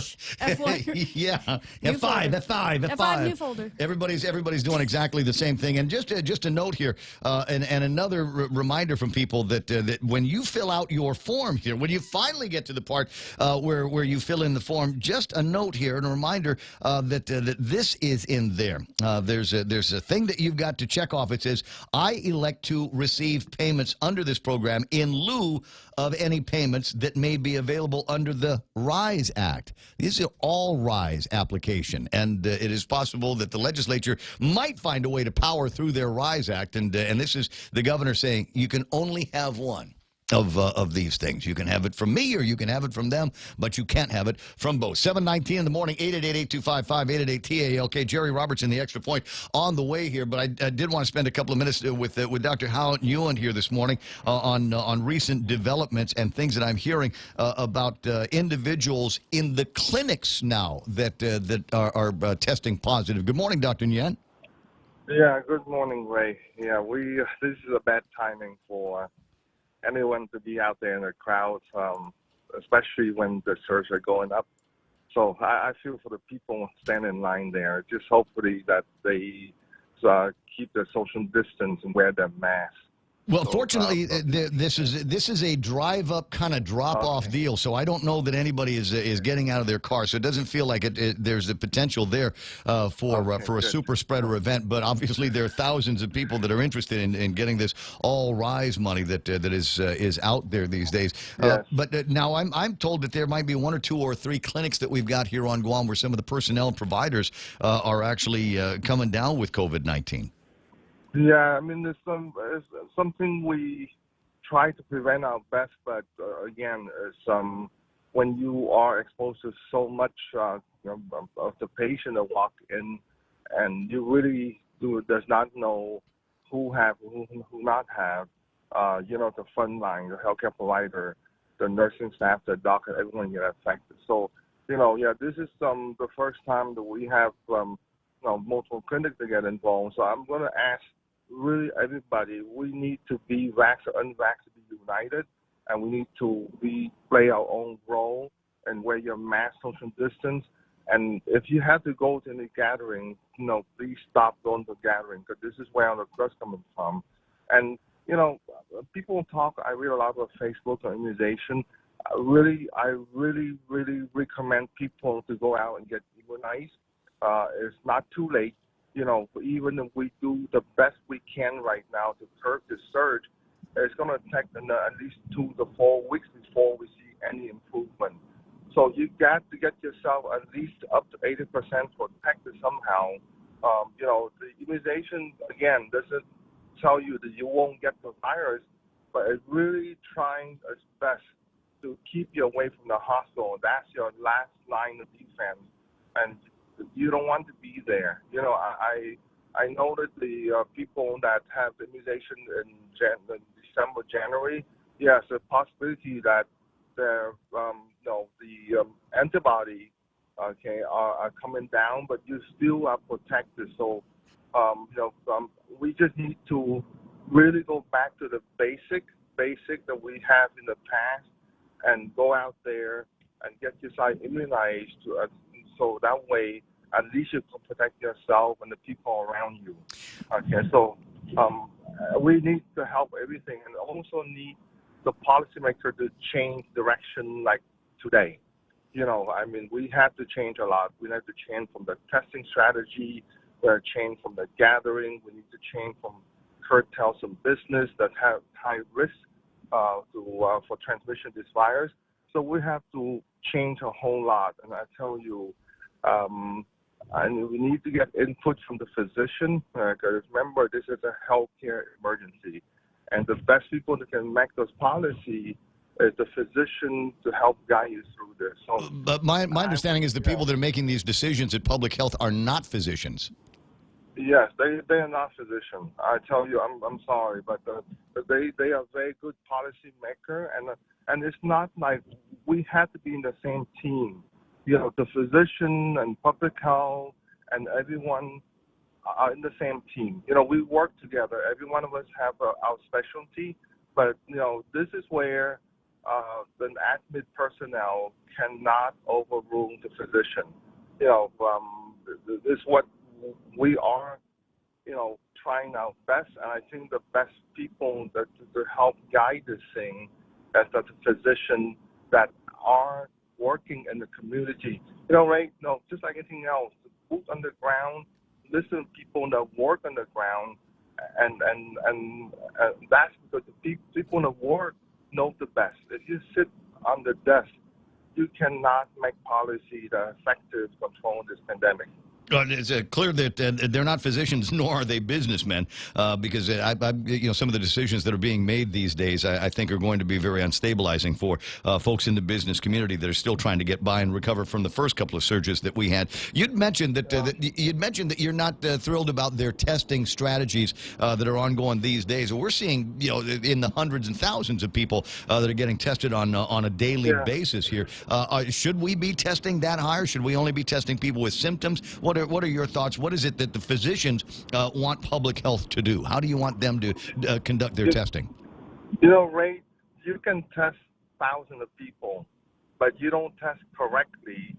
It's really a waste of time, and the pandemic is going to be out of control. That's what they call strategic testing.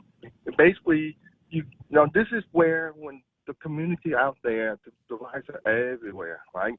So you have to kind of change your testing technique by trying to identify the positive person on the spot. I mean, you don't have 24, 36 hours to call people and tell people to go home and sit at home. Just like at the clinic, it takes me 2 minutes to tell somebody that they're positive. And that's very effective. Our people in Guam are very compliant. If they know right away, they will go home and isolate, and you will stop the transmission right there. Mm-hmm. But if you tell people to go home, we're calling you in 24 hours, 36 hours, people are not going to go home. I'm sorry, this is not a perfect world, and people will as good as they are, they have to go shopping, they have to do this, do that, go eat, and you would delay, the isolation of person. So the testing have to be changed to, we have, rapid tests, Abbott molecular tests are very sensitive. Right, it takes 2 minutes to tell someone they're positive. And, once they tell someone positive, you have a physician sit them down right there and basically talk to them about, hey, are you a candidate for the monoclonal antibody treatment, which saves life? That's what it's there for. It's been there for 8 months already. We're not using it. So there's a lot of things that we can do, but again, it's only guided by physicians that understand the concept of this. It's just, if you just do the testing because, I want to go from 200 to 800, what does that mean? Nothing. It's just a number, okay? But you're still behind the power curve. If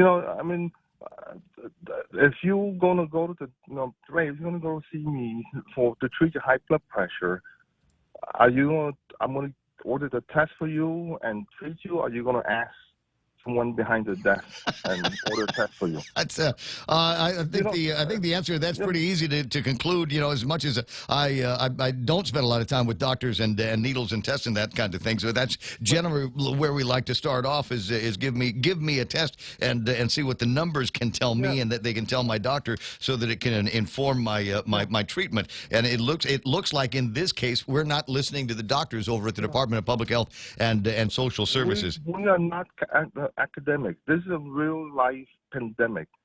I'd rather have a small number of tests and be meaningful, and I isolate the positive, rather have a huge amount of tests and don't really mean anything, and you delay the isolation of the positive person. And that's a criticism that I've heard many times over, and now criticism of contact tracing and individuals who it should be fairly easy to do contact tracing on, including folks at Public Health that we don't know who they've been around and who needs to get tested. Contact tracing, I tell you, very hard. It needs tons of manpower. But once you're behind 1 week, the next week when the number keeps going up, so you can spinning, you're going to spin downward. You can't catch up. So you really have to look at everything over again and redirect what we need to do, because this is not going to be the last surge. This variant's going to change, but we're going to have the next surge. So we have to put our ducks together and work together and basically come up with a plan, again, guided by physician, okay? And let's go forward, because the next time it happens, we have a solid plan together to control this thing. I did not realize, Dr. Nguyen, I didn't realize just how divided some of those meetings between the Physicians Advisory Group. What's the point of putting together an advisor group if you don't listen to them and others and other voices that were in on the decision making? I wish I had more time with you. I wanted to go over those points here because I'm beginning to hear things and thought you might be the guy to talk to. And as it turns out, you are. 7:30 in the morning, Dr. Nguyen. I appreciate your time. I appreciate your service. Okay, thanks, Ray. Get immunized and go back to basic. Okay. Okay. Thank you, Ray. All right. Wait, Doc. Wait. Doc, are you still there? No, no, I wanted to ask him because it's the regular flu season. It seems to always be drowned out now by COVID.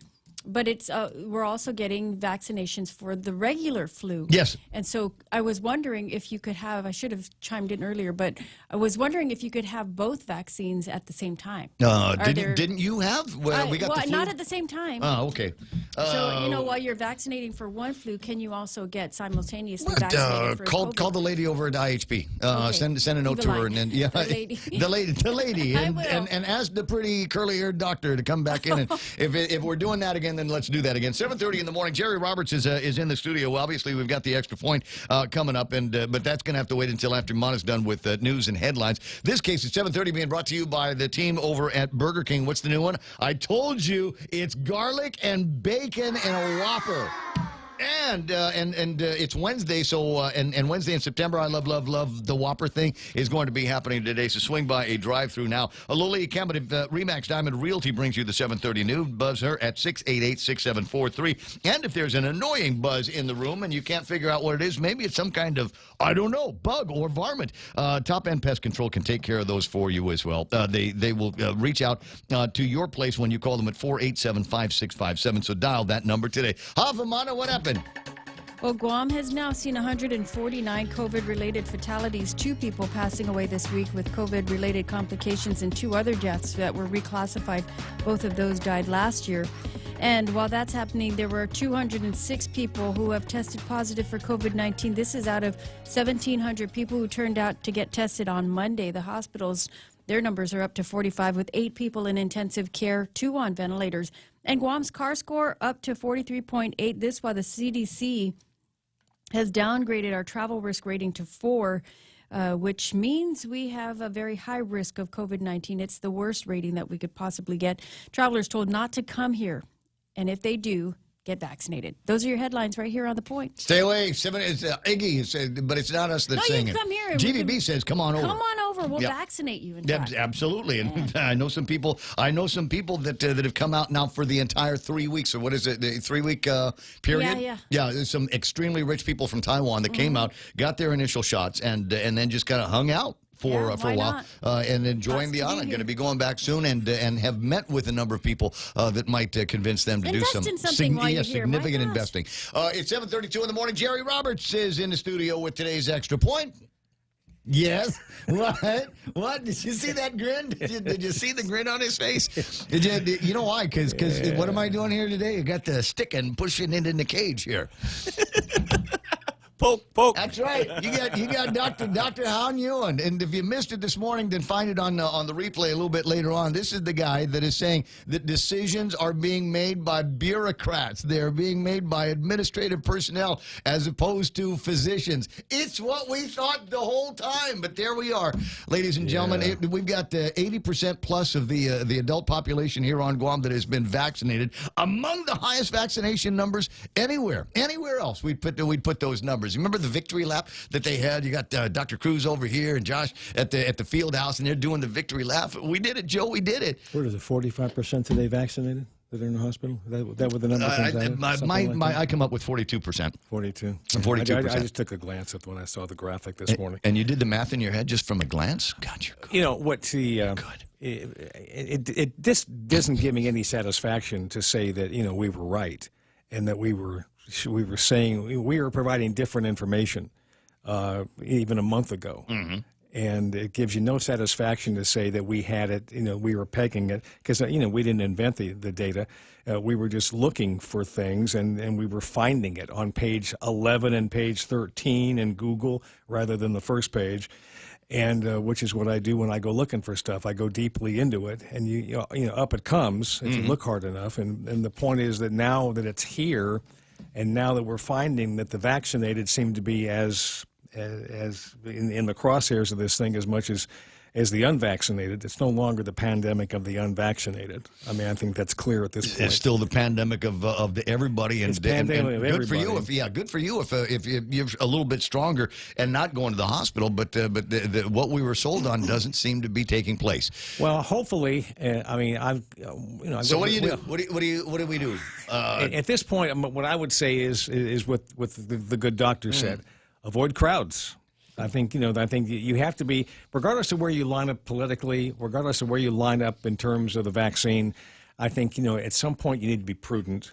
And if there's a fire, outside, you don't go towards the fire. You go away from the fire.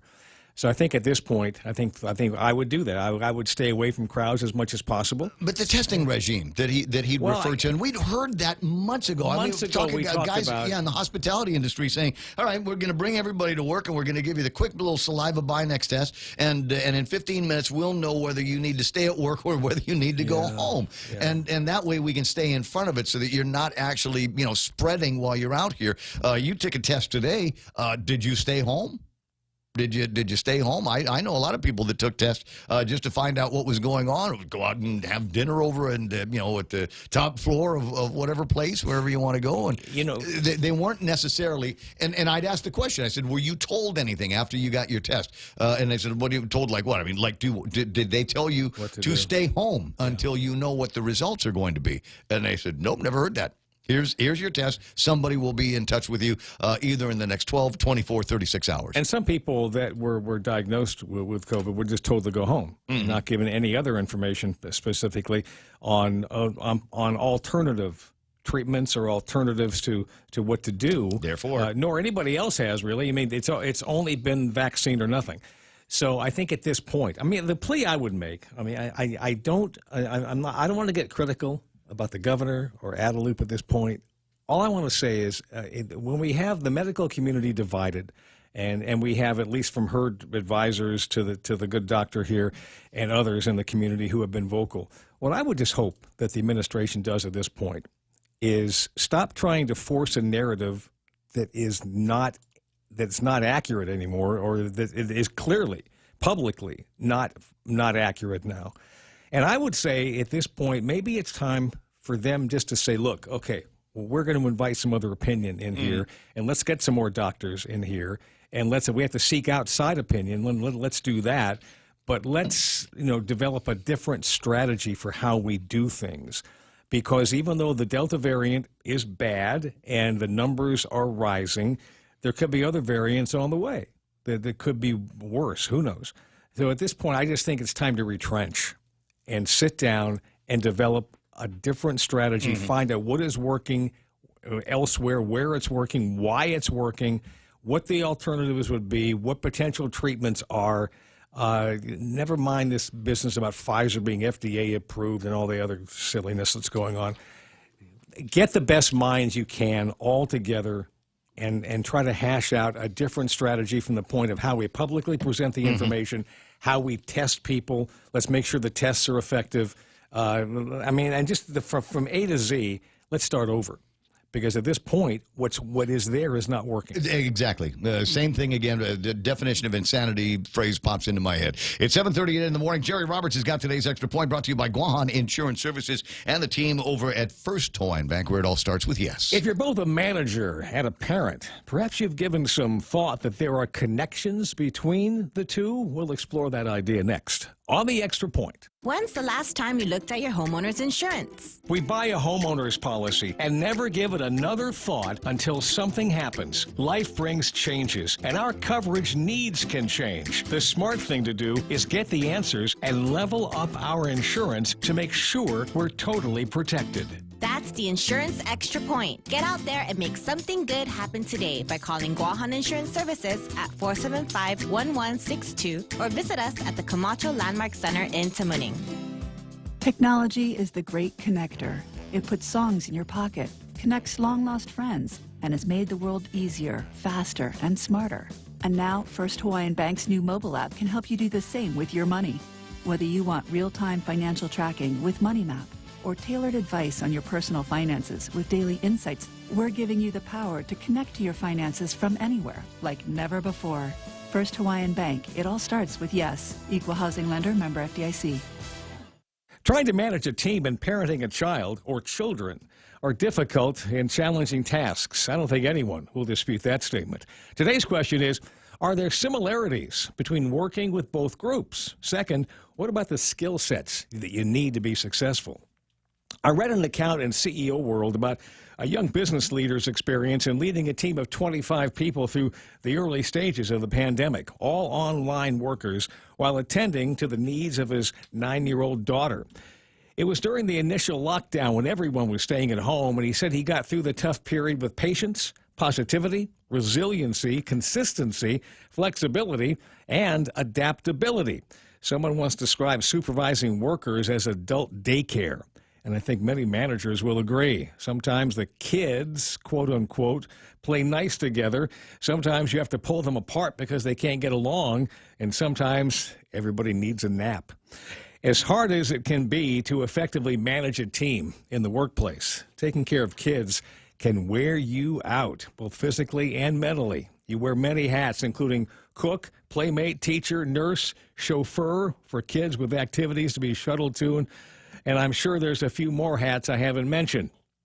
You need patience with children who may have trouble focusing or are just bursting with energy, and it can be the same with workers. Leadership guru John Maxwell says this has been the hardest part for him. Not everybody performs at the same level, and some struggle holding back the team. Sometimes it requires a lot of patience to help workers develop the skills necessary to get up to speed. Many managers don't like to have to repeat themselves over and over again to workers who don't pick up on instructions the first time, second time, third time. And it might be more than that. Well, kids are all about repetition. Have you ever had to remind your child to do homework, clean his or her room, or take out the trash, and remind them again and again? Both kids and workers need repetition. They need to regularly be reminded of core values, priorities, and to be given an example of patience, positivity, resiliency, consistency, flexibility, and adaptability. One day, those kids will be parents, and you will have been their example. One day, some of those workers will be managers, and you will have been their example. The topic of reverse repetition also came up. This is when you're not convinced the child or worker fully understands an issue or is having trouble paying attention. You ask them to explain what you've been telling them and how they'll use that information. Don't ask, do you understand? Because the answer to that one is always yes. Instead, ask, what do you understand and how will you use it? That question can't be answered with a yes. Support and let them know that you believe in them. Above all, it's back to example. Be the kind of person you want your kids to be. Be the kind of person you want in your organization. That's the extra point. Be responsible and make something good happen today. For 93.3, The Ray Gibson Show, Guahan Insurance Services, and First Hawaiian Bank. I'm Jerry Roberts. With regard to that down day, I think it's a nice thing. Employers, managers, keep an eye out. Not everybody is plugging along at 110%, and so allow them that. You don't have to pay them for down days, though, right? What? I'm not sure about Just that. saying. You might check with your HR advisor fair on days pay, for a fair day's work. I mean, if you're coming in a bad mood, you're all pissy about something because you couldn't get your My Guam tax deal. That's not my deal. You still got work to do, right? Well, okay, but so if we adopt that strategy to pay them, do not pay them or pay them less on the down days, do we have to pay them more on the really good days? I'd be happy to do that. I would be happy to do something like that, but I get to determine the metrics. There you go. I would get to determine as the manager. I'm the metrics guy. 7:44 in the morning, and I know of at least one person now who has been able to make it. We need the religious kind of music here. Has made it all the way through the myguamtax.com. Beat the big boss. Right? It's like a video game. There's a boss that you got to beat. I don't know where it is. It's a big monster, Lulian Guerrero-looking thing that is standing between you and the money. And you got to do the XY, right, and then left button. And that's how you get through the big boss. And you made it all the way to the end. And this is what you would see from pinadmin at revenueandtax.guam. It will send you an email, says this is to confirm the e-filing of your Form EO 2021-18. The expanded All Rise program application gives you a confirmation number, your taxpayer name, hopefully it's all correct, and the date that you have filed so that they can keep track of all of that. So I say congratulations. We know of at least one person now that was able to make it all the way through. I tried to get back in and was unable to do it. I'm clicking the reload button. I can see it, but you can't, so I'm going to let this thing time out just a little bit and see what's going on with this. This is me trying to get into myguamtax.com on the World Wide Web, and it looks like the server might still be choking on all of this. 888-8255-888-TALK. Is something happened on the screen? It went all white. What is that, Real Joe? White power. Wait. I'm actually in. It actually got me in. Oh, you're in. Yeah. What, should I keep going? Stop, or should I just be satisfied with this? I'm going to leave it there. There's somebody. I don't qualify. I'm going to leave it there. There's somebody out there that could. Just a note, whoever's doing the server stuff, I would redo the entire index page so that it was only this. It was only this piece of paper and the All Rise forms and the FAQs and all that. All of the other stuff in there right now, that's just junk, and it's more bits that have got to get through. Modify your home page, your landing page, whatever you want to call it, so that it's only the one thing that people want to see. 7:46 in the morning, the Ray Gibson Show, and Beyond the Box has got you covered. You can find them right next to GameStop. Give them a call, and they will give you a faster network at your house, that kind of thing. The faster network tools, so you can use your iPads, MacBooks, iMacs, and all kinds of other stuff to get into myguamtax.com or help your kids with their homework today. 888-8269. That's 888-8-BOX. It's a September to remember. Whopper Wednesday is back. Every Wednesday in September, visit participating Burger Kings and say, I love the Whopper, and get a free fire-grilled Whopper sandwich with the purchase of any Whopper combo meal. Top off your Whopper meal with French fries or onion rings and a refreshing Coca-Cola. Please wear your mask and stay safe, Guam. Visit our Tumon Bay, Hagåtña, Micronesia Mall, and airport locations today. BK, your way. Becoming a homeowner can be a scary process, but it doesn't have to be, especially if you have the right guidance. Break through your fears and go to a real estate professional that will ensure a higher chance of success. That person is Lolita Camet of RE/MAX Diamond Realty. Lolita also specializes in commercial leasing, land sales, local residential sales leasing, and military and corporate relocation. Don't be afraid. Call Lolita Camet from RE/MAX Diamond Realty at 688-6743. That's 688-6743. 7:47 in the morning. Portions of the program brought to you by the guys over at Docomo Pacific Business. You go, business? Yes, B2B's big money, and they see that. That's why they're telling everybody that has got a radio on these days that they've got all kinds of things that you can add to a customized bundle: internet, mobile TV, phone plans, and everything is scalable. Big shop, they can take care of it. Little shop, they can do that too. The more services that you add, the more you save with Docomo Pacific's Business Bundles Plus. Call or visit today at Docomo Pacific. Business work better together.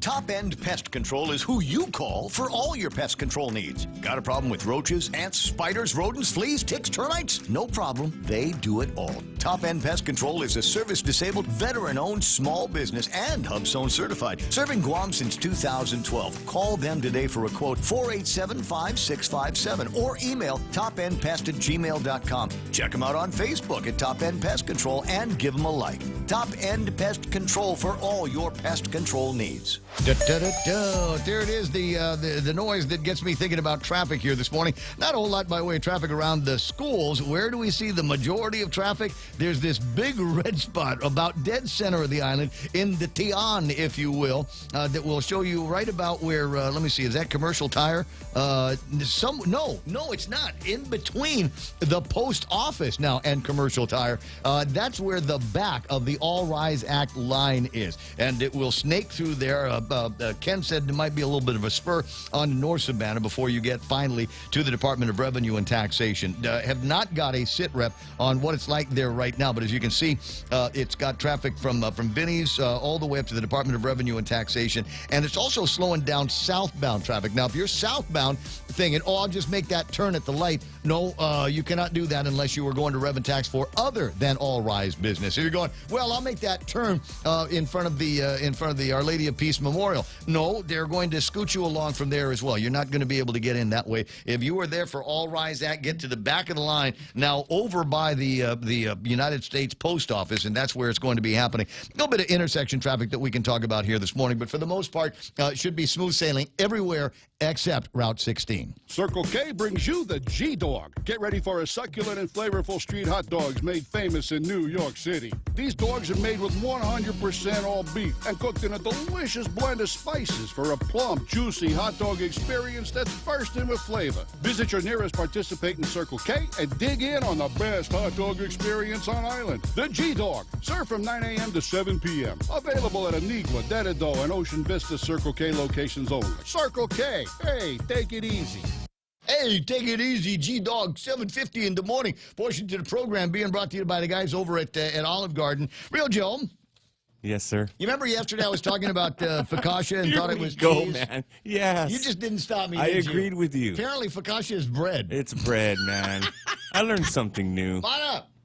Focaccia is bread. It's not cheese. It's not cheese. I knew that. Why didn't you stop me? You're supposed to stop me. You didn't let me go. I listen to you most of the time, but Olive Garden has the shrimp focaccia sandwich combo for $13.99. They've got the vegetable focaccia sandwich combo as well. Wendy's had a focaccia sandwich at one point. I got all kinds of people coming to me and just saying, you just are the dumbest guy. But you say it with such conviction. Mm-hmm. You say it with such conviction. Oh, my God, what great cheese, that focaccia cheese. That is just so good. You know, it's made from focaccia goats. They climbed the Alps in the north part of Italy, and they're very hard to catch. So you can imagine how hard they are to milk to get the focaccia milk out to make focaccia cheese out of. Oh. Right? And people just let me go on and on and on. Anyway, so I'm going to go on and on and on here. Olive Garden has got your favorites. Shrimp focaccia, you can have that with your choice of unlimited homemade soup or famous house salad. Better yet, spend another $4.99. Come on, it only costs a little bit extra to go first class, and have it with soup and salad. Call 989-0008 and make your lunch reservations today.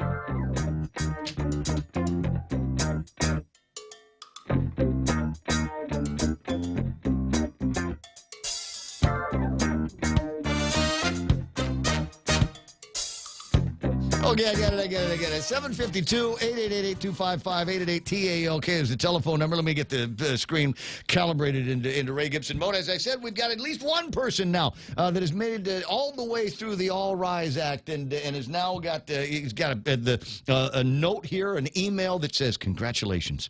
Congratulations. And as far as I know, it might be the only one, but I don't know. There's people that are going through the line right now, and it's a long line. Be nice to each other. Be pleasant with each other. No road rage on on Route 16 here this morning. In fact, to tell you what, they got that Island Girl coffee. Oh, yeah. Is here? Or is it Slingshot? It is Slingshot. Okay. Aren't they the same people or different? Sling Stone. Slingstone. Yes. Cheese. Do they have focaccia cheese? It's cheese. They might. So here's what you do is you buy a cup of coffee for yourself and then buy a cup of coffee for the person in the car behind you.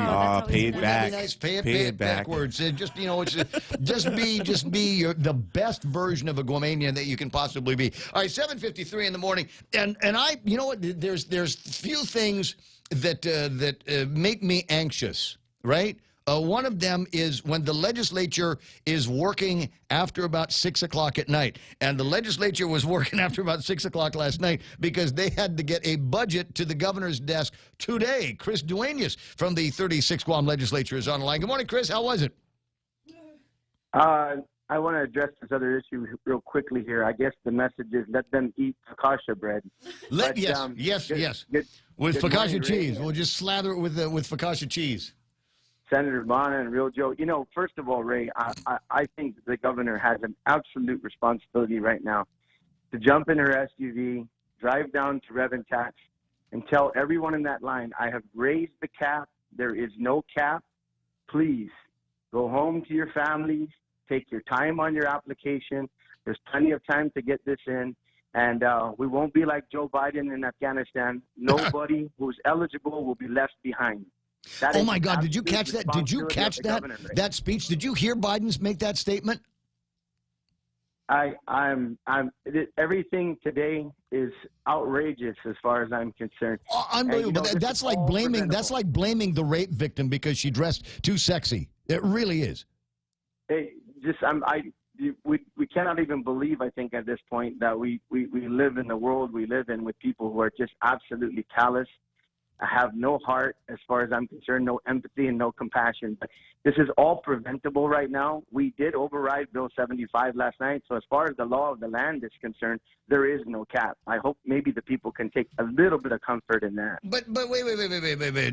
You overrode a law that affected the RISE Act, not the All Rise Act. And everybody's in line right now for the All Rise Act.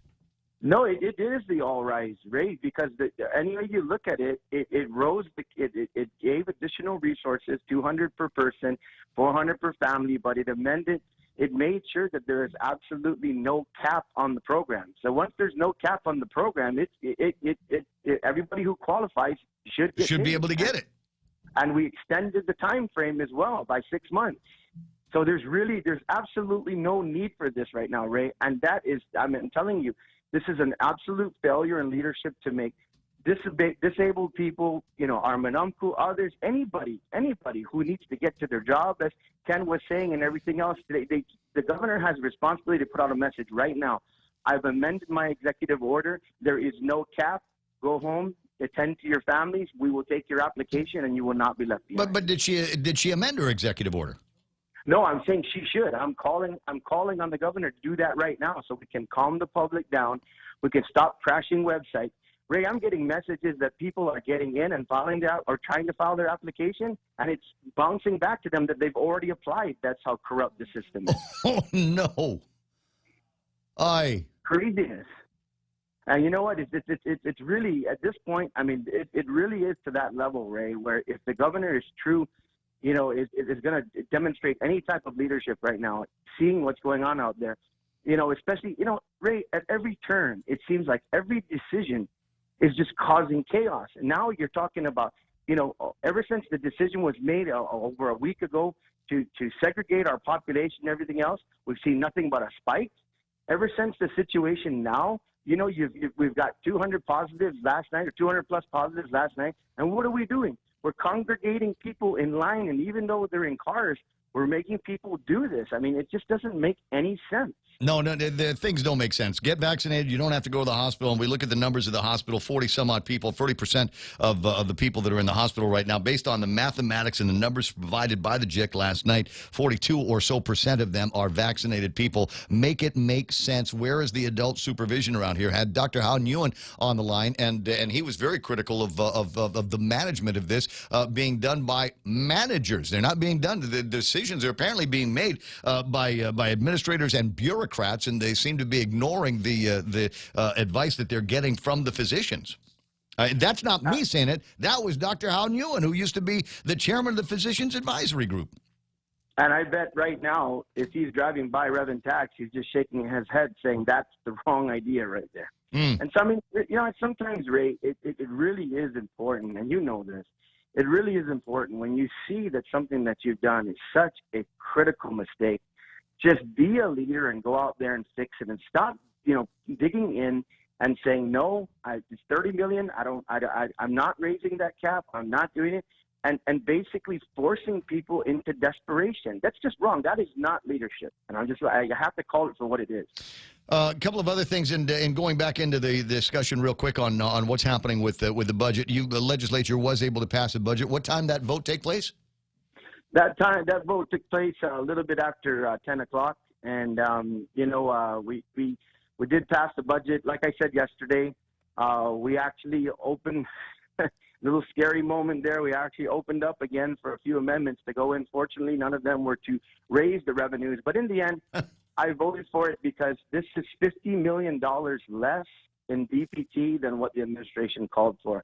And I said to myself, if there is anything that we can do to make sure that there's some sort of fiscal responsibility in this budget, was to adopt forth these numbers. They did a good job. They're right. We should be ultra conservative. There are other concerns, you know, that would have probably facilitated, you know, maybe voting no on this and going back to the drawing board.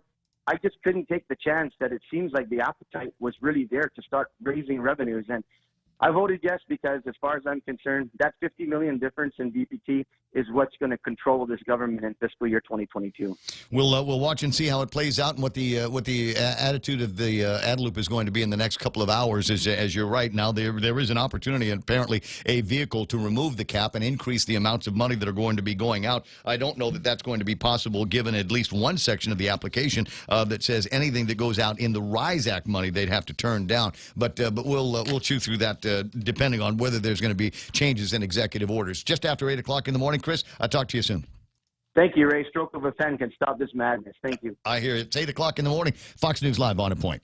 He says he followed the advice of not only leaders at the Pentagon, but generals on the ground. Their recommendation was that the safest way to secure the passage of the remaining Americans and others out of the country was not to continue with 6,000 troops on the ground in harm's way in Kabul, but rather to get them out through non-military means. As for Americans who remain in Afghanistan, he says there is no deadline, adding the U.S. will get them out if they want to leave. As the cleanup in the Gulf after Hurricane Ida continues, a warning for Louisiana's governor. Louisiana Governor John Bel Edwards stood with FEMA and other officials to tell people who evacuated not to return home yet, that businesses are closed and they won't have electricity or running water either. The governor says most people are killed and injured during the response after the storm. Carbon monoxide poisoning for generators, driving through water that turns out to be deeper or having more current than you realize, using power equipment that you're unaccustomed to, falling off of roofs when you're cleaning up. 4 deaths have been blamed on Ida, 2 in Louisiana, 2 in Mississippi, though Edwards worries more people may lose their lives. Jessica Rosenthal, Fox News. The Texas Senate has approved a sweeping measure that would put new limits on how and when residents can vote and make it a crime to obstruct partisan poll watchers. Democrats say the new rules would impact voters of color, while Republicans argue the changes safeguard elections. Governor Greg Abbott has said he will sign it. Wall Street, the Dow off 39 points. America is listening to Fox News. Circle K brings you the G-Dog. Get ready for a succulent and flavorful street hot dogs made famous in New York City. These dogs are made with 100% all beef and cooked in a delicious blend of spices for a plump, juicy hot dog experience that's bursting with flavor. Visit your nearest participating Circle K and dig in on the best hot dog experience on island. The G-Dog, served from 9 a.m. to 7 p.m. Available at Anigua, Denado, and Ocean Vista Circle K locations only. Circle K, hey, take it easy. Here at Guam Auto Spot, we have the best selection in Buick, GMC, Mitsubishi, and used cars. Like the 2021 Mitsubishi Mirage. As low as $127 per paycheck, 0 down. Or this 2021 Buick Encore. as low as $237 per paycheck, 0 down for 72 months. Call 478-AUTO to schedule a test drive or get pre-approved online at guamautospot.com.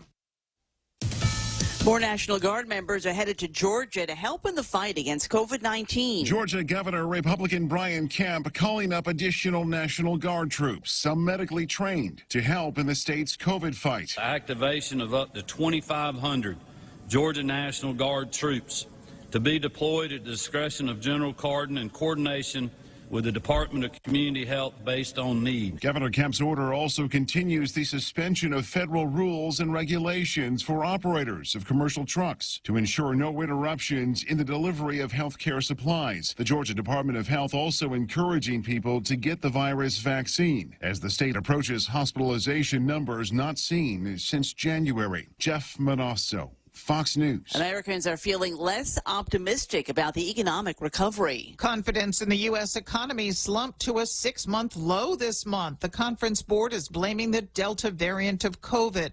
Consumers were also expressing concerns about higher gasoline and grocery prices. Economists were expecting a weaker reading, though not this week. Those surveyed also had lowered expectations for the next 6 months. One upbeat reading in the report: most people think it's easy to find a job. More than 54% said jobs are plentiful.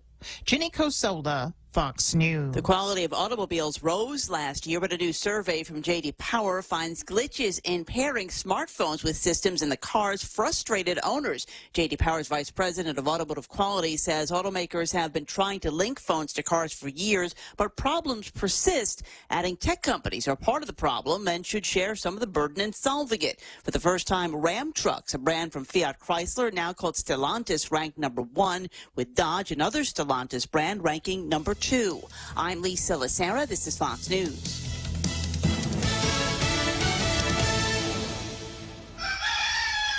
A message from KFC's Colonel Sanders. I spent months searching the world over for the very best Nashville hot chicken recipe. Then I found it in the last place I ever expected. Nashville. KFC's new Nashville hot chicken with a legendary blend of spicy and smoky flavor. KFC's Nashville Hot is back on Guam for a limited time. Get yours today. It's finger licking good. Business owners looking to expand, looking for an opportunity to give your business, looking to give your business a chance to succeed. There's a commercial space for rent at the DNA Plaza, Tumuning, next to Cost You Less, home to the famous Tokyo Mart, Ma's Kitchen, Yogurt Land, and others. Great foot traffic, 1,320 square feet available. Call DNA Incorporated for more information, 477-9053 or 9054, or email dnainc.guam@gmail.com. Leah Dunca from Security Title here with a little information about trusts. A trust is a legal entity capable of owning property. It can protect property from issues such as lawsuits or divorce and can be used to distribute property and avoid probate. Many trusts start as revocable but become irrevocable when the initial trustees die. Work with your estate planning attorney to see if a trust is a good fit for your family property. Call the professionals at Security Title. We are here to help. Your local news is brought to you by Nambo Insurance. Skip the line, pay online. It's fast, it's easy, and it's secure. Visit Nambo.com for more information.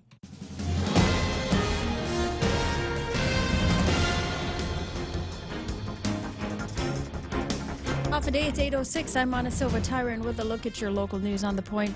Guam's CAR score is up to 43.8. This as the Centers for Disease Control has downgraded the travel risk rating for us to level 4. It means that we have a very high risk of COVID-19, and they are advising all travelers to avoid travel here altogether. And if they must travel to any of these high-risk destinations that they've established, to make sure that they're vaccinated. The Guam Daily Post did speak with the vice president of GVB, Jerry Perez, and he says that he is disappointed with the change in the travel risk rating to Guam, but he says that the island's community remains resilient in the fight against COVID-19. He also points out that Guam has the highest vaccination rate in the nation and is one of the safest places to travel to in the world.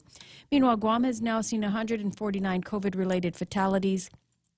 2 people passed away this weekend with COVID-related complications, while 2 others were previous deaths that were re-examined and reclassified to be COVID-related. The two most recent fatalities include an 84-year-old man and a 56-year-old man. Both died at the Guam Memorial Hospital. The previous deaths were of a 67-year-old woman who died in October and a 55-year-old woman who died in December. Meanwhile, the latest JIC report also has 206 new cases of COVID-19 that were identified out of 1,714 people who were tested on Monday.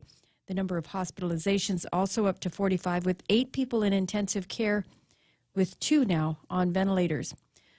Also this morning, long lines continue to line the streets in Barragata Heights as the Department of Revenue and Taxation has begun accepting applications for the All Rise Act. Rev Tax has said that they put the applications out early. They do expect to make some payments within 2 weeks of applications being approved. We'll have more news right after this. Go green, go solar, and save big with Nambo Insurance. When you power up your home with solar panels, Nambo Insurance will pay up to $350 toward your power bill. With Nambo, you can enjoy great savings while going green and helping to save Guam's environment. At Nambo, it pays to go green. Terms and conditions apply. Visit Nambo.com or call 477-9754 for details. Nambo Insurance, proudly serving Guam for over 50 years. Well, just as Rev Tax opened up the application process for the All Rise Act, senators late last night voted on a measure, on an override that is that would increase the amount of money set aside for the All Rise Act. Actually, it lifts the cap on the All Rise Act. Bill 75 increases as well payouts for individuals and joint filers. Now, senators also voted to pass the budget bill for the government of Guam at the 11th hour. The vote was 11-3. The Department of Education will resume its grab-and-go food distribution next week, Tuesday. There's a chance there will be more federal assistance to cover the PEBT program. So far, there have been about 21,000 of those SNAP cards distributed to eligible school kids. DOE is looking with public health on if additional funds would be possible. In the meantime, the plan is to resume the distribution of the meals at the schools and the Grab and Go program, and that will start next week, Tuesday the 7th. Distribution sites have already been established, and it is available for public and private school kids. And those are your top stories here on The Point. Here's Ray with your weather. Do I want to do weather here? Yeah. I suppose I can. I'm just in between. That's just the sadness. That's the tears of those waiting in line, and the tears of everybody that is online right now, still trying to get through. I was able to get to the front page of myguamtax.com, and then when I clicked on where it said to log in, yeah, it went back to this part here that said what does it basically say? Oh, no. You can't come in. Yeah, cut it out, man. Ray, I'm trying to get on, man. Are you vaccinated or unvaccinated? That's what the deal is here. What's your position on critical race theory? That will be the determining factor whether you or not you can get in. Now, I am likewise getting images from people who have been able to successfully get in and sending me screenshots, which is great. It's got social security numbers, birthdays, and everything on it. With sending me screenshots of their congratulations. You are in. You are actually registered. But I don't know. I'm just trying to figure out. And I think I might have solved the problem. I understand that Daphne, about 7:25, told the guys and went on Candid and told them that there's some things that you should do. If the site is still down on your end, try clearing your cookies, close the browser, then reopen it, and then try reopening the site, or just restart your whole computer. Yeah. And just keep trying. Just keep trying. Delete browsing history. Delete. No, because there's a couple of OnlyFans sites that I bookmarked those things so I can go back to them. But anyway, she says otherwise just keep trying. People are getting through. They are making it all the way through the process, and we wish you very, very good luck. Now I don't know what I heard what Chris was saying about the governor could end this all with the stroke of a pen. The veto has been overridden, and the RISE Act from the legislature now no longer has the $30 million cap, nor does it have, and it also features some additional dollars for the recipients of the RISE Act, not the All Rise Act. And the governor, as they said, can solve this mystery now. If she wanted to, and if she had any compassion whatsoever. But going back to my original suspicion, I'm gonna get this confirmed. Somebody had suggested in the WhatsApp here, it has to do with the server. that they've got there that they've attached to the application for the All Rise. I cannot confirm this, but I believe that it's the same people that did MySpace. All those. And that might be the root cause of the problem. We'll see what we can find out. 8:12 in the morning, partly sunny today. Isolated showers and thunderstorms. Winds out of the east up to about 15 miles an hour. Expected daytime highs today should be about 87 degrees. 78 tonight. Mostly the same forecast between today, tonight, and tomorrow. So I'm not going to bore you by reading it. I will tell you that what could be a beautiful moment here: sunrise, 6:09, sunset at 6:32. Hashtag tell the others. This could be the day. A couple of things happening. You might get that email from the All Rise program saying congratulations, and you might also have gotten an increase in your salary. While all of that was going on, do you realize that today minimum wage goes up $9 to $9.25 an hour, and there's people that were already making $9.25 an hour. They're going to be busting down the door of their boss's office going, "Can I have a raise? Can I have a raise?" Watch and see how it happens. My favorite, though, is going to be the new guys that are going to get brought in at $9.25 an hour. But there's a dude that's been working there already for $9.25 an hour for like 6 months, and he's going to go, wait, hold on. So now the new guy is making as much as me? Yeah. I know the combination to the safe, bro.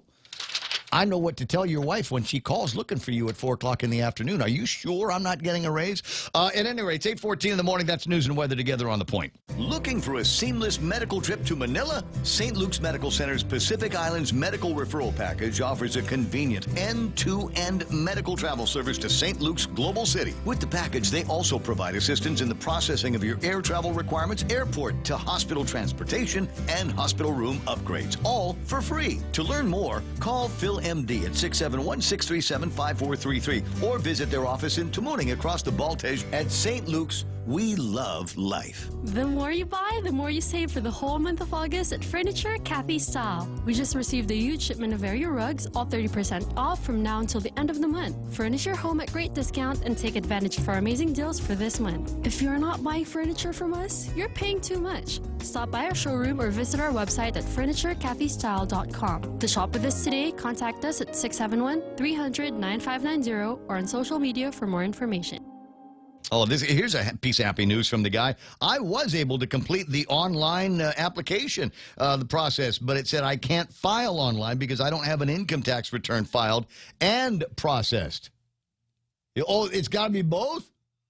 Wait a second. Maybe there is something to that editorial written by D.A. Bradley in today's Guam Daily News that says that the All Rise Act is a ripoff. 8:15 in the morning, 888-8255, 888-TALK is the telephone number. And I got to talk about my boys over at Pyology. And what do I like about Pyology? It's a pizza place. And every once in a while, management will say, "Ray, how can we do this job better?" I say, "Put it next to my house. They're right there. I live over here. Can I get a Pyology right over there?" That would be awesome. Because otherwise, a great place to go and get your favorite pizza pies. You know how you know they're your favorites? Because you make them yourself. Start to finish, you decide what kind of bread, what kind of crust you want that on, and what kind of cheese. Maybe there's some focaccia cheese that you can put on the deal. Mana's going, "You're stupid." I said, "Yeah." For years, I thought tiramisu was a Japanese dish. Hey, what do I know, right? Anyway, so check them out over at Pyology. Opens from 11 o'clock in the morning until 9. Grab a couple of pizzas and get a free liter of Pepsi. Terms and conditions apply. Find out what they are at Pyology. Morning talk that matters. Tiramisu. It's the Ray Gibson Show. Call now. 888-TALK. That's 888-8255. We are the Shinsen-gumi. We have business here. Show me your tiramisu. It's 8:16 in the morning, 888-8255, 888-TALK. Yeah, I don't know. It's going to be an interesting day for a lot of people in frustration on the computers, the likes of which we have not seen since we were dialing up at 9600 baud. Is everybody going, okay, press the refresh button. That little half circle that goes around says, okay, I'm going to see what I can see. Some people are able to make it through, some people unable to make it through, and that's the course of action. Otherwise, if you can get to the website and it hangs long enough for you, you might be able to print out the forms and just do it manually. But understand, in order to do it manually, if you want to get it done today, you will have to get in the back of the line, back of car line now, last time I looked at the traffic gizmo was somewhere in between the post office and Commercial Tire Center. Oh, I should charge advertising because I've mentioned them like 3 or 4 times here this morning, but they are the big landmark there. I should tell you, South Savannah, the old, what was it? What was the name of the Barragata Heights store? Barragata Heights store. Okay, anyway, so Nice, right over there. 888. I haven't been a resident in a while. You got the telephone numbers. Don't be shy about using it. Yesterday, Michael on Guam, it's the YouTube handle, was asking questions or is hearing things. And, it always starts like this. I'm hearing things. And you go, oh, it's a conspiracy theory. And then it turns out to be true about 3 weeks later. But these days, it's happening faster. So it might be true like a week later. They'll tell you it's just a conspiracy theory, nothing to it. But the conspiracy theory that Mike was talking about had to do with insurance companies. And insurance companies that may be saying now, if you are unvaccinated, with the wildly popular and unbelievably successful and efficacious vaccines that we've got out there that are keeping some people out of the hospital, if you are not vaccinated, then you are not going to be covered for COVID-19 in your insurance. Now, I got a couple of insurance guys I can bother. One is my brother, and the other is my Colombian brother, who is Frank Campillo from over at Select. Which one? Select Care. Calvo Select Care. Good morning there. Oh, that's right. It's Calvo Select Care. I got to put his name in there like he's running for governor. I am not. You're not. You should. You've been here long enough. You're aware of everything that's going on. Anyway, so it's always nice to hear from you. It's been too long, and I'm delighted that we've come to our senses now and are giving employees and retirees in the government of Guam and the taxpayers a little bit of a choice on where they can go for their insurance between Take Care and Select Care. We can argue about that point all day long. But the gist of the question here is if I decide, and I haven't yet gotten my COVID-19 shot, and I am a Calvo Select Care member, will my COVID-19 be covered when I go to Guam Memorial? So that's an excellent question, and I'm that good, Frank. I wasn't good in the beginning of my talk radio career, but I've gotten better. So I'm trying to ask good questions like that one there. So what's the deal? So currently, we operate based on guidelines that had been issued by the CDC and HHS, the Department of Health and Human Services. Those are federal guidelines, and under current guidelines, they mandate health insurance companies to cover for COVID-19, including the administration of vaccinations or the actual treatment, and that treatment will include hospitalization. So at least on our side, we still operated under those guidelines, those requirements, and they have not changed. Nice. Okay, happy to hear that. There are mandates that we have to comply with. Understood. So at this time, the guidance from HHS and CDC is go ahead and if somebody in the family gets sick, send them to the hospital, get them the treatment, have that covered by the insurance. That is correct. Are you hearing any grumblings from the CDC, HHS, or others in the insurance industry, because everybody seems to be hell-bent on bullying people into getting the vaccine? Are you hearing grumblings that may change? Actually, Ray, I monitor the federal agencies quite a bit, not only because we insure the federal government, but also because they issue almost every week regulations, guidances on new stuff that comes out from CDC, and whether regarding COVID-19 or regarding USPSTF, which is the United States Preventive Services Task Force, on new coverages. So we monitor that a lot, and we haven't seen a guidance that will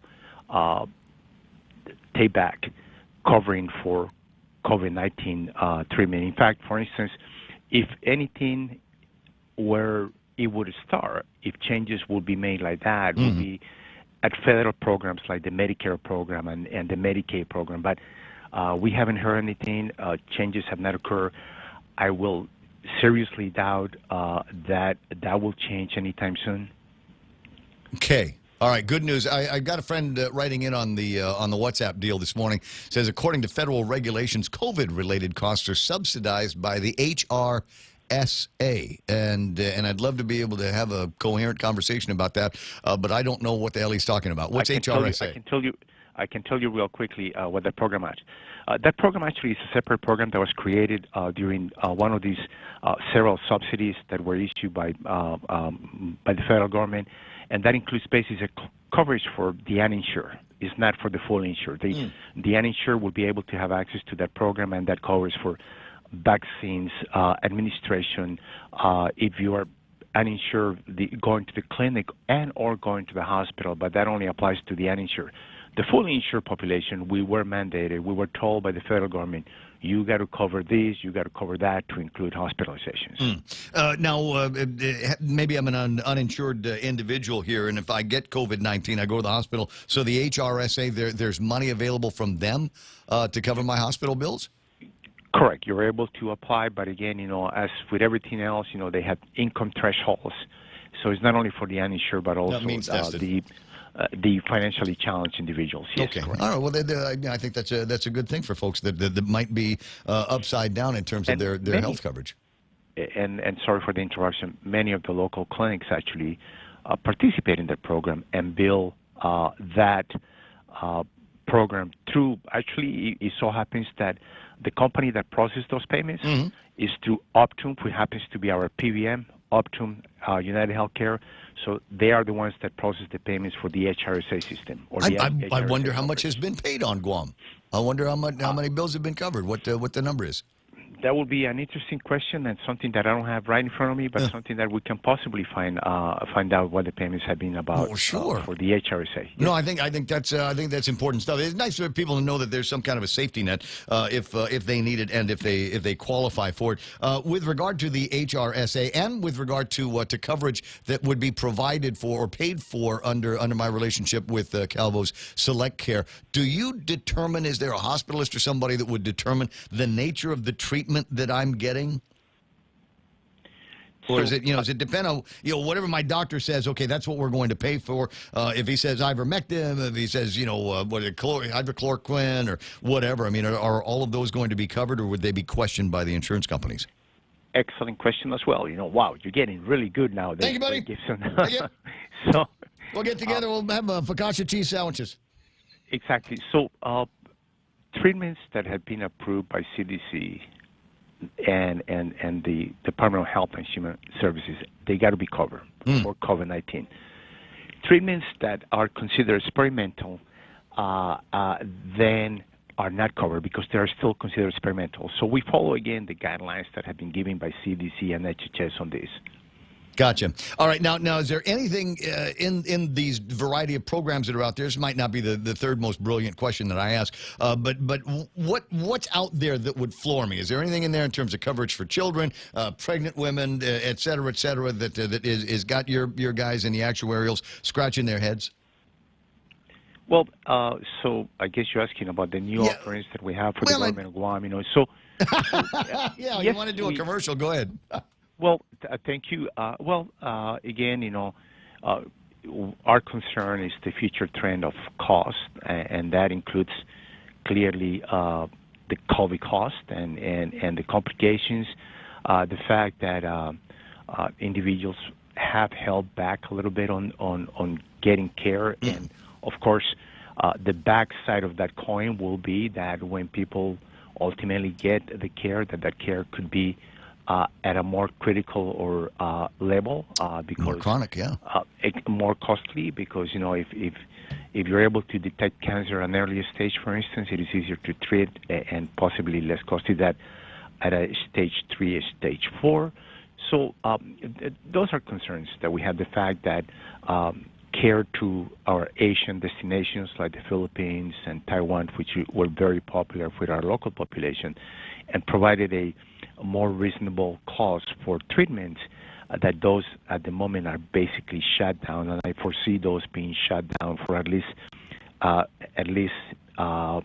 the spring. Well, if we're talking about the Philippines, they're just now starting with a few of these programs that would get you back to Medical City and St. Luke's, but you've got to already be fully vaccinated, and there are quarantine issues on the other side of all of that. And you're right, where I would have already gone out and had my executive checkup at St. Luke's. I've had to push that off. It's been a year and a half, and other opportunities to goof off in the Philippines that you and I need to talk about the next time we're together. Frank, always a delight talking with you, and appreciate your time here this morning. Raymond, look forward to having a hot dog again as Mrs. Ongatas, who just opened again. Yes. So, like the old times, we meet there. Can do. You have a great day. 8:27 in the morning. Frank Campilio from Calvo's Select Care. Did you hear how quickly he jumped in with that? Branding, dude. It's all about brand. Well, he's that good. Yeah. I remember when he was over at another insurance company. He was just as good out there doing that thing. 8:28 in the morning. 888-8255-888-TALK. Now I recognize a lot of fairly heavy and serious conversations that we seem to be in the midst of. Real Joe, we're going to be going to the internet here.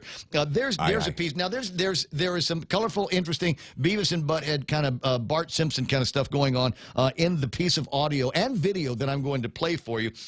And if you find this offensive, let me just say you are listening to the wrong radio station. And I'm asking that you do not pass this policy in Virginia. Thank you so much, Ms. Thomas. We do appreciate you. This is an Ed Board meeting. Phil McCracken. They're calling witnesses. Phil McCracken. Soak. Mahidik. Luke Mahidik. Ophelia McHawk.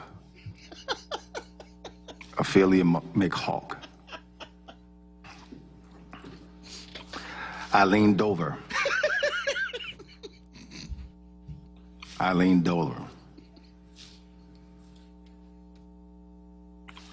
Don Kiddick.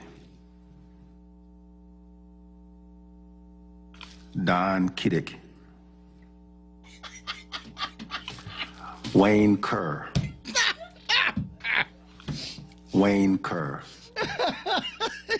The guy goes all the way through the list and doesn't realize. We need to do that. We need to do that. The legislature the next time. The next time they do.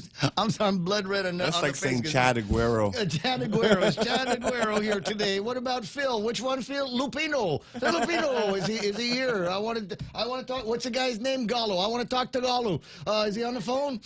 That's just some brilliant stuff here. As I say, if you can't make him feel the heat, if you can't make him see the light, make him feel the heat. So here's a guy. You just know he's one of these liberal elitist guys out there somewhere. Doesn't realize he has been made to be the fool. And Good now thing the Hunts didn't show up. Oh, thank God the Hunts weren't there. Listen, 8:30 in the morning. Montesilva Tyron's got that last look at news and headlines, and it's coming up. As we end pandemic unemployment assistance, or PUA, on September 4th, the Guam Department of Labor is still committed to assisting you with your employment and unemployment needs. Call 311 to book an appointment for help with claim issues, appeals, and overpayments. For new applications, the deadline to apply is October 4th. Are you still trying to get back on your feet? Let GDOL and the American Job Center assist you by calling 475-7000 or 7001. Visit dol.guam.gov for more information. A message from KFC's Colonel Sanders. I spent months searching the world over for the very best Nashville hot chicken recipe. Then I found it in the last place I ever expected. Nashville. KFC's new Nashville hot chicken with a legendary blend of spicy and smoky flavor. KFC's Nashville Hot is back on Guam for a limited time. Get yours today. It's finger licking good.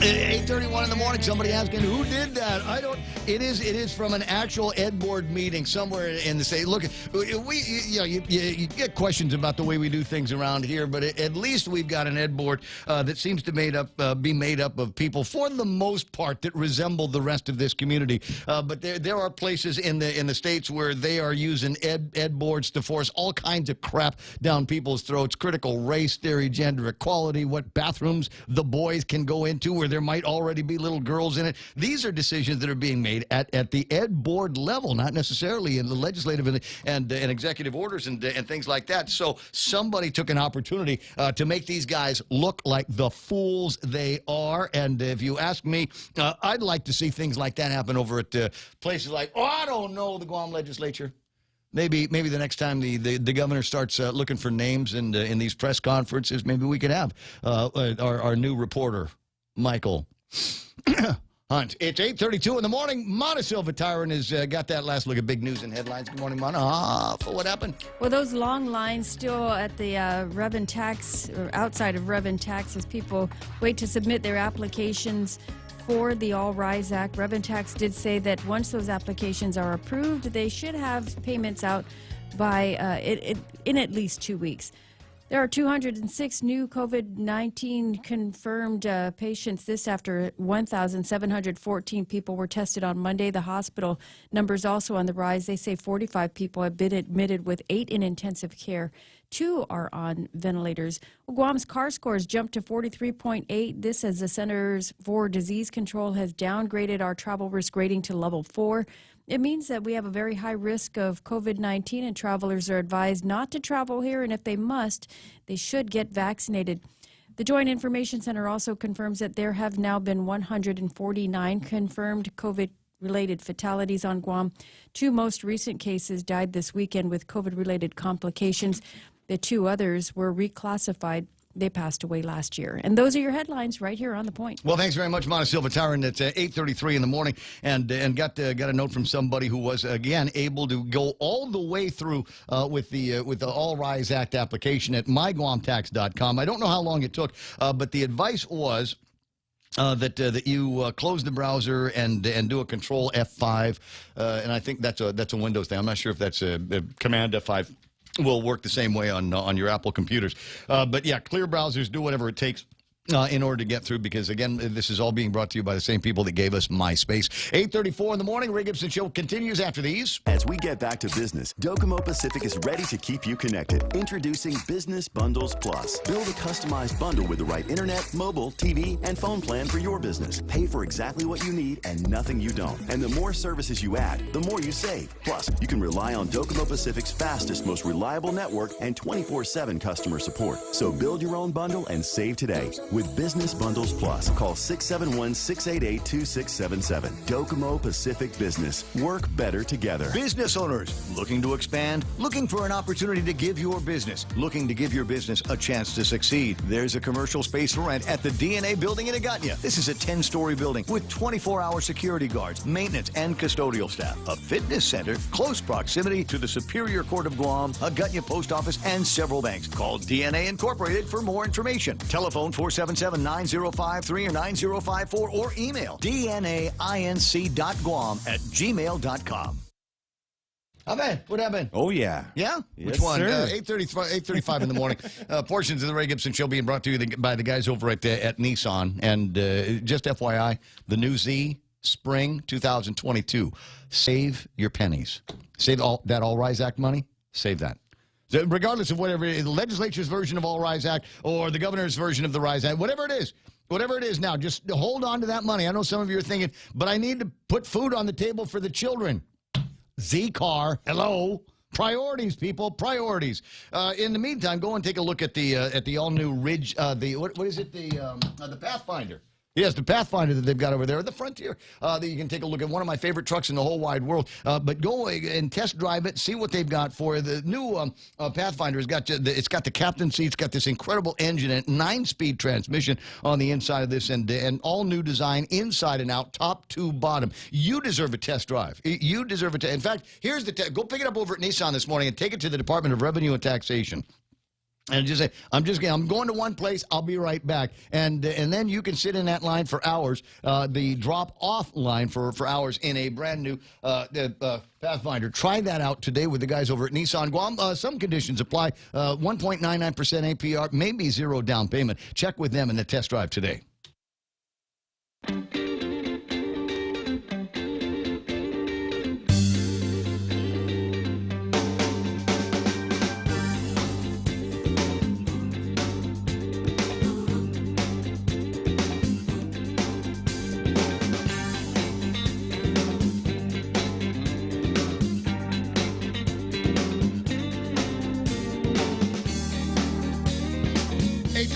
888-255-88-TALK. Celebrity birthdays. Lily Tomlin is 82 years old. And The Incredible Shrinking Woman, I think, is the movie that most people might find. It's either that or Shawshank Redemption. I'm not sure. We've got Barry Gibb of the Bee Gees is 75. Dr. Phil, 71. Gloria Estefan, who performed on Guam and some say said really awful things about Guam to the reporter on MTV. I never saw it. I did. You did? She said Guam sucks. What's the matter with her? We took good care of her. Yeah, we did. I made sure that, wait. Now that was somebody else. Zendaya from the Spider-Man movies is 25 years old. And that's all I'm going to say. Because I impure thoughts. Moving on. Thank you. Building and Code Staff Appreciation Day, Random Acts of Kindness, or Be Kind Day. Good reminder to everybody that is in line over at the Department of Revenue and Tax. World Letter Writing Day, Cherry Popover Day, and Ginger Cat Appreciation Day. Now, I've got a cat. It's not a ginger. It's a little boony gray, right? Okay. One eye. But what I was looking for was a female ginger. Kind of hard to find because male ginger cats, as it turns out, are like tomcats, and it doesn't matter. There's no degree of fixing. They will pee on everything. And so I was thinking, if you've got a ginger cat that is not peeing on everything, then you got a defective one, and you should take it back in for service. 8:30. No, there's a recall on male ginger cats that don't pee on everything. At 888-825-88-TALK. What's that? Another headline here. Men are liars. Oh, wow. Says here, to the shock of no one, a survey found that men lie more than women. The average guy doing it 3 times a day. Women... That's a lie, Ray. No. So there's all the women that are listening that are on their high horses right now. See, I told you. The survey also indicated that women lie, but just twice a day. So there we go. Wow. Yeah. It's the same ratio of vaccinated to unvaccinated people over at Guam Memorial Hospital and other places. 888-8255. We were talking yesterday, for no other reason, about cell phones, and we were talking about, and I was sitting in that warm bath of nostalgia, as will happen with men of my age, thinking about the beginnings of the handheld cell phone / computer. Time when it came out, and among my favorites, and I got it from the guys over at GTA was the BlackBerry. Oh yeah. When this is before the iPhones. Yeah. I think it was there were several kinds of. You remember back in the old days where there were like different brands of cell phones that you could buy? Yes. Yeah, and so you would go, what's the little handheld one, the Nokia. You get the Nokia phone, right? Nokias, yeah, those were fun. They had that little centipede game on it. Motorola flip phones. You remember those? You remember the little any kind of flip phones? The Motorola Razr phones. Yeah, they were just like Star Trek. Like popular, And they were the original ones. Little tiny awful cameras on them. But it was the beginning of the digital revolution, and then they came out with the BlackBerry, and I always thought the BlackBerry was interesting, if for no other reason the cellular infrastructure that they used to make it work, and ways that you could communicate through different bands with other people that were likewise BlackBerry users and others. But it had little apps that came with it before we got into crazy apps. But it had all of the basics, calendar app and contacts and the like. But I always that they were cool little devices, and I appreciated the fact that they came with a little keyboard on them. They came with a little keyboard. Now, I know that there were people, fat fingers and things like that didn't enjoy that, but the rest of us normal people were pretty down to have a phone with a trackball and a keyboard on it that was able to allow us to do rudimentary surfing. You could surf the internet on these old phones about the same speed you can surf myguamtax.com right now. But that was kind of normal for back then, as opposed to today, where it feels like it's kind of slow. And I was thinking, wow, wouldn't it be great if we could get our hands on a BlackBerry phone now? And here's the up and down on that. The answer is yes, you can. You're not able to make out the entire picture on the screen. I'm going to see if I can change that so you can see what the latest and greatest is. It's not the whole thing, but you can make it out. There is the Key 2 LE BlackBerry phone. And yes, the answer is, yeah, that is kind of sweet. It's powered by Android, so you're not going to get the same kind of BlackBerry experience that you had from back in the day. But my guess is they probably put those little chiclets on your phone on the keypad side, so that it had a feeling reminiscent of the original BlackBerry phones from once upon a time. Will they be available here on Guam? I'm not even sure anymore what other phones are available here on Guam, but we'll see what we can find out for you. 8:42 in the morning, the Ray Gibson Show until we're working until 10, right? I believe so. All right, gotcha. It's not a holiday. What? It's not a holiday yet. Monday. Okay. Monday. We're not working on Monday. We're not working on Monday. You know what I just turned down? Camp out. Oh, wow. Yeah, I know. That sounds cool. But 3-day weekend? Well, I don't know. Here's multiple thoughts going through my head. Thought number one, the weather. The weather, and unless you've got, like super hardcore waterproof tent or survive Vietnam, you're probably not going to appreciate, goofing off and camping out in the boondocks this time of year. And the other one was, it was on a faraway island. All right, not that far away. Okay. But it was on an island. Cool. And, well, I don't know. Cool until you run out of beer and realize that you can't get any more because it's the Mauricio is over there. The drone. And there's shark-infested waters. The drone will send you beer. Between here and there. I don't know about that. 8:43 in the morning. But anyway, so a couple other thoughts in my head. Around Liberation Day, we had General Dyron Cruz in the studio, and another war hero, Tim Ono. And I refer to him as a hero because he knows how to jump out of airplanes. As far as I'm concerned, that you are on a pedestal when part of your job involves you for the safety of our nation and our assets to jump out of an airplane. And I thought this is interesting. And we spent a little bit of time talking about Gold Star parents. And there's a guy, his name is Woody. You remember Woody? We started in on a conversation with Woody about at 9:25, 9:30 that morning. Liberator of Guam. Did not stop talking. Actually, he didn't stop talking until it was after 10 o'clock that morning, telling us all kinds of incredible tales of what it was like when, in the years of his service and what liberation of Guam was like. Tim Ono is on the line right now with some good news about the monument program that Woody was talking about. Good morning, Tim. Good morning, sir.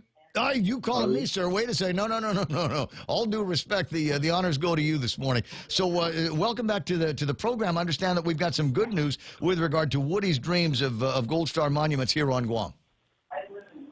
Hey, thanks a lot. This is the first time caller to the point, so thank you. But I know you were talking Gold Star family. Yeah. And my heart goes out to those recent Gold Star families that we saw. Because of the Afghan debacle. Yeah. But anyways, according to the elected official that was going to mention, I think they were going to bring up this bill about the Gold Star Family Memorial dedication site we're trying to do at Skinner Plaza. Mm-hmm. Yeah. Now, I'm not sure if it was passed last night or they brought it up on the floor, but they mentioned to us when we met with them that they were going to try to at least introduce it. So, well, that is good. Have you seen the legislation, Tim? Actually, I haven't, but we had met with Senator Joe San Agustin, and he had mentioned that he was going to try to introduce it. I don't know if it happened or not, but we'll find out. All right. Well, we'll follow up on that. A number of Gold Star families, obviously, here on Guam, and I appreciate you taking an opportunity to point out thoughts, prayers, best wishes, and for the 13 men and one woman, I guess, the 12 men, one woman that were killed in Afghanistan in the suicide bombing. My understanding is there's a greater number of individuals that were also impacted by that explosion and are working their way through some some fairly simple recoveries and some very complex recoveries in Germany at this time. So there are still more and more people that will be needing your prayers. 8:46 in the morning. We'll see what we can learn. We'll reach out to somebody over at Joe S.'s office and see what the latest on all of that is. Tim, did you ever have the opportunity to serve in Afghanistan in your years of service? Absolutely, I did, and it's heartbreaking to see what's happening over there. I've got friends that I was trying to get out, but he's still stuck there. But we're working on a way to get him out. Oh my God! I mean, this is a real deal to you. You've got people in Afghanistan that you are actively right now trying to get out. That's right, and it's been kind of no sleep for the past 3 days. Just trying to make sure he's safe and out of there. But how are they going to get out? There's no more airplanes leaving the Kabul airport. It's in the hands of the Taliban now. Yeah, exactly. But we got some friends that are volunteered on the ground. We're trying to work another way. Oh my God! We work with a lot of these guys. Some of them are our friends. We actually serve with them. They serve with us, and it's just heartbreaking to see what's happening. But we've got some very brave warriors that are downrange right now because it looks like our government turned their backs on them. But we're making it happen. Well, I mean, they turn their back on the interpreters and et cetera, some of the ground support that you had out there. But clearly, it looks like the president has taken an opportunity to blame now the fact that Americans are behind enemy lines now and in Taliban territory, blaming them for sticking around too long. Unbelievable set of circumstances. 8:48. We'll talk about that offline. Tim, I appreciate the time. We'll get back together again soon. All right. Thank you, Ray. Appreciate it. Anytime. 888-8255. What an incredible story. What an incredible story. And I got word, you might have seen this in other communications over the last several days. My friend Chantel sent me a reminder that one of the servicemen that were killed in the blast, named Dominic, actually was here on Guam at a time. You might see something like this on Facebook or Twitter. There's a picture, a handsome young man standing in front of a coconut tree holding dive gear. That's fisheye. Yeah. That's fisheye. The guy was here and participating in life the community on Guam. So as far as I'm concerned, it's one of our guys, right? 8:48 in the morning, 888-8255, 888-TALK. Now this is interesting. We got word, obviously, late last week that there wasn't going to be any school for the kiddos on Monday. Virtually everywhere here on Guam except Dodea. My first instinct was, what about the food? How are we going to be able to feed the kids? Because for a lot of these kids, the only meal that they're going to get, the only hot meal that they may get at all that day is going to come from the Department of Education. Now, we've already got the grab and goes that are all set up, and that's going to start cranking next week after the holiday. And then the idea that they might be able to come up with another round of the PEBTs, which, near as I can tell, have been among the more successful programs coming out of education and the Department of Public Health. Their spokesperson, Janella Carrera, is on the line. Good morning, Chanel. Hey, good morning, Ray. How are you? I'm okay. Hey, you're supposed to say it like that. H, multiple E sound, lots and lots of Y's, and exclamation points all over the place. Hey is the way we're doing that when you and I get together. Anyway, so this is interesting. Guam Daily Post with a story: the school closures could result in more of these PEBT assistance to kids. So don't, if you've already got a card after the initial run runs out. And you're doing it, and I understand you're doing it in segments. Hold on to that card because you might reload that later, right? Well, they did ask me about that, and what I said was, it'd be really up to the USDA to decide that, and if there is an opportunity for that to happen again in the future, we definitely would apply for it, and if we're granted, even better, because this is the similar situation that happened last school year, where, our schools were closed, school meals were not available at the school setting, and so we applied and we were awarded. So if this continues, we might be able to see a similar situation happening again. Is there a lot of money that you know of on the federal side? Is this one of those things where there's a cap or there's a deadline for the expenditures in the existing PEBTs? I'm not sure if there is a cap or what type of expenditures or funding we're looking at. But if there is an opportunity for this to occur again in the future, that's definitely something we'll take advantage of. Well, and among the other reasons I ask is because I thought this was a pretty fluid process, simple application process, and then you sign up. We know who the kids are. We know who was in the school last year. We think we know who the responsible parent is. I'm still hearing from moms that are going to pick up PEBT cards and finding out that an estranged dad had picked them up earlier. So, but for the most part, it has been fluid. How do you deal with those situations? I mean, somebody comes in and says, "Yeah, I made the arrangements for the PEBT cards, but the old man came and got the cards." Right. Yeah. So we did set up a separate troubleshooting station for those types of situations. We worked very closely with GDOE to make sure that we have the correct listing for the correct registered parent. And if there are issues, for example, there may be some situations where, in the middle of the school year, there might have been situations where the parent changing custodies. Right. Or, there was a divorce that occurred in the middle of the school year. Those are, situations that are isolated, or we deal with it on a case-by-case basis.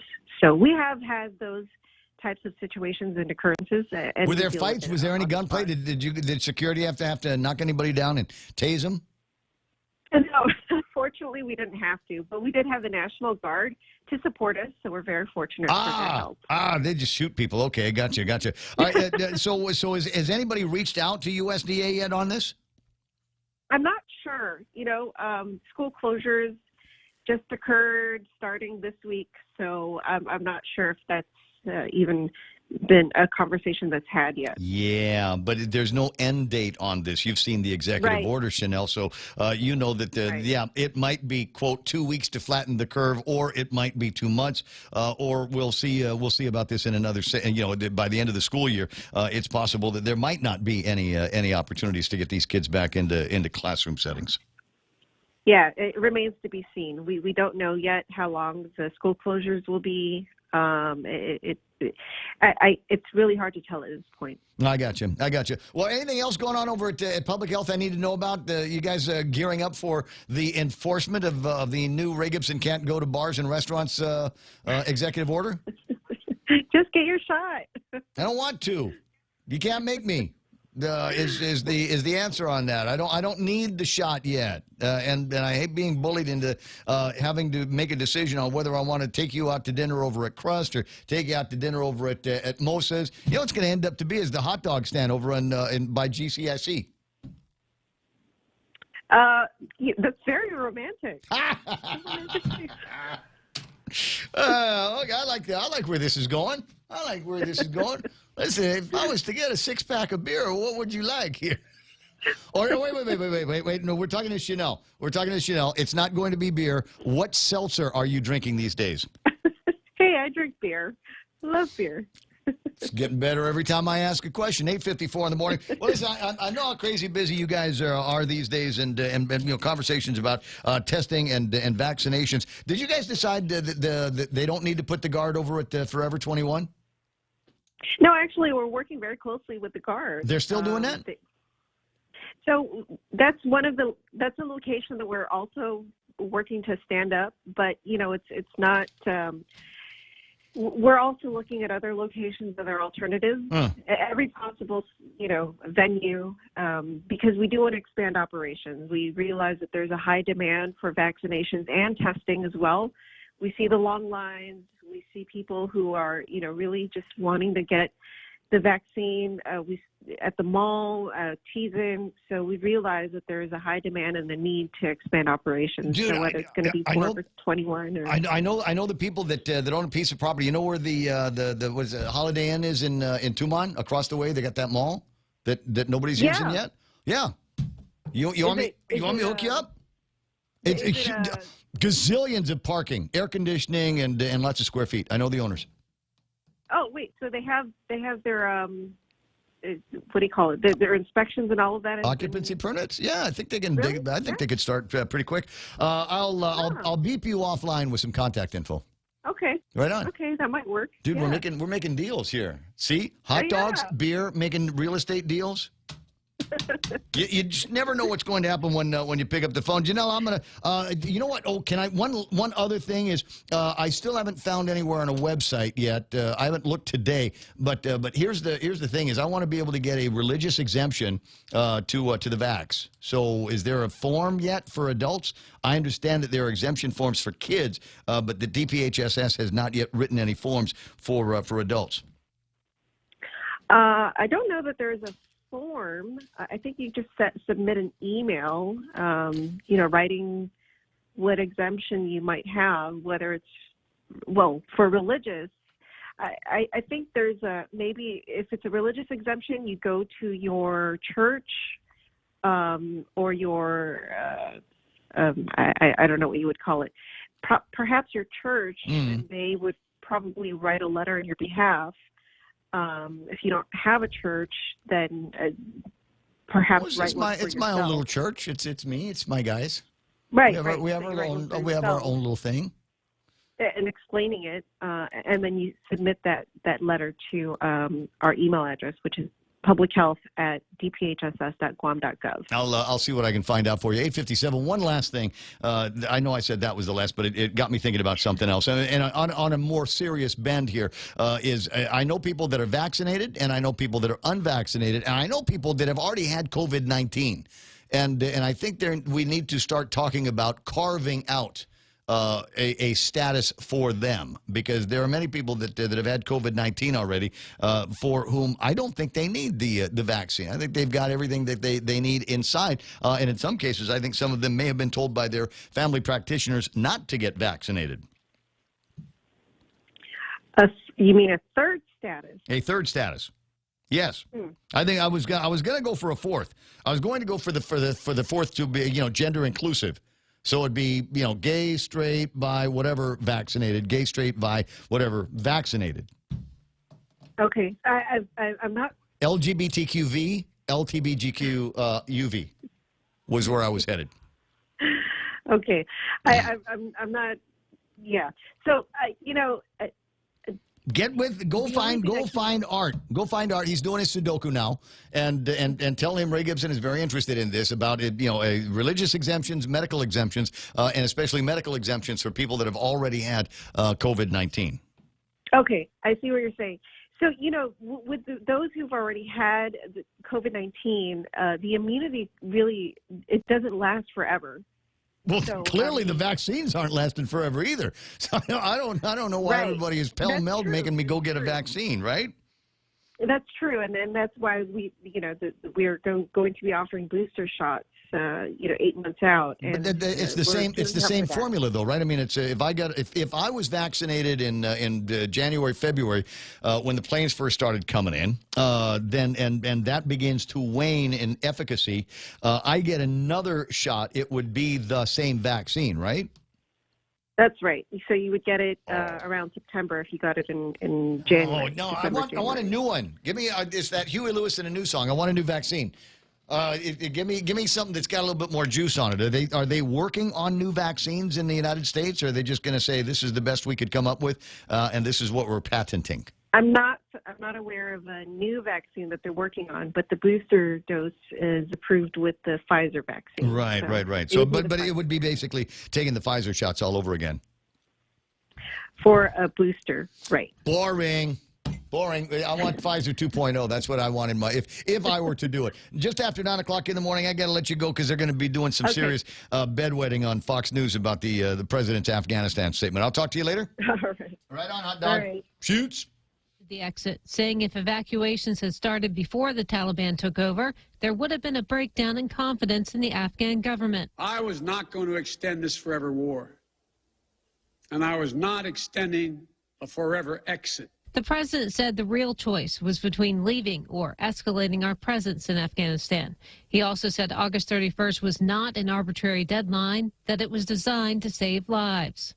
At the White House, Rachel Sutherland, Fox News. The White House says federal aid is on the scene in the Gulf, which is recovering from Hurricane Ida. As of this morning, 48 shelters are open in affected areas throughout the Gulf Coast. FEMA has staged more than 4.4 million meals, 3.2 million liters of water, and more than 124,000 tarps in the region. And additional ambulance crews have been transported to Louisiana and Mississippi. White House Press Secretary Jen Psaki, New Orleans Mayor LaToya Cantrell has put a nighttime curfew in place, calling it an effort to prevent crime after the city's power system was devastated. The curfew will be in effect from 8 p.m. tonight through 6 a.m. tomorrow. And she says she expects power company Entergy to be able to provide some electricity by tomorrow evening, but warns that doesn't mean a quick citywide restoration. Meanwhile, the National Hurricane Center says Tropical Depression 12 has formed in the eastern Atlantic and is expected to intensify over the next couple days. The Texas legislature has sent a revamp of the state's election laws to Republican Governor Greg Abbott. Democrats say a measure which eliminates drive-through voting would make it tougher for people of color and the disabled to vote, while Republicans say the rules protect the integrity of elections. Abbott has said he will sign it. America is listening to Fox News.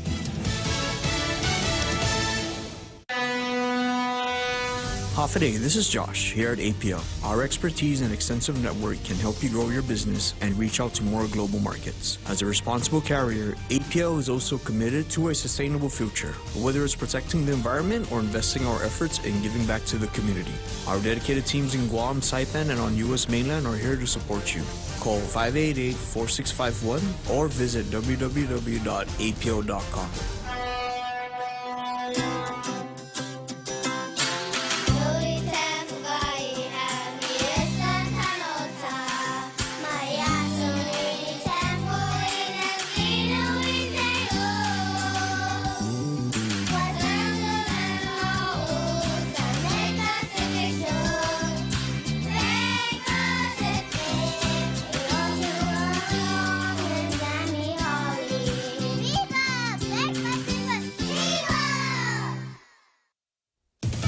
As the U.S. leaves Afghanistan, Europe worries about a migrant crisis. With Europe split on how to handle Afghan asylum seekers, interior ministers from the European Union's 27 countries have been meeting in Brussels. We need a comprehensive approach towards Afghanistan. EU Home Affairs Commissioner Ylva Johansson says Europe should take in people who may be persecuted as the Taliban resumes control. We need to avoid a humanitarian crisis. We need to avoid a migratory crisis. But some EU countries fear a repeat of the 2015 migrant crisis, when more than 1 million people travelled to Europe. In London, Simon Owen, Fox News. Members of the House Oversight Committee and their staffers will be able to review documents on how the 2020 census was conducted. Under the proposed deal, members of the committee and staffers will be able to view the documents and take notes, but will not be able to make copies. The committee had sued then Attorney General William Barr and then Commerce Secretary Wilbur Ross in November 2019 over plans to add a citizenship question to the census. The Supreme Court blocked the question from being added to the census form.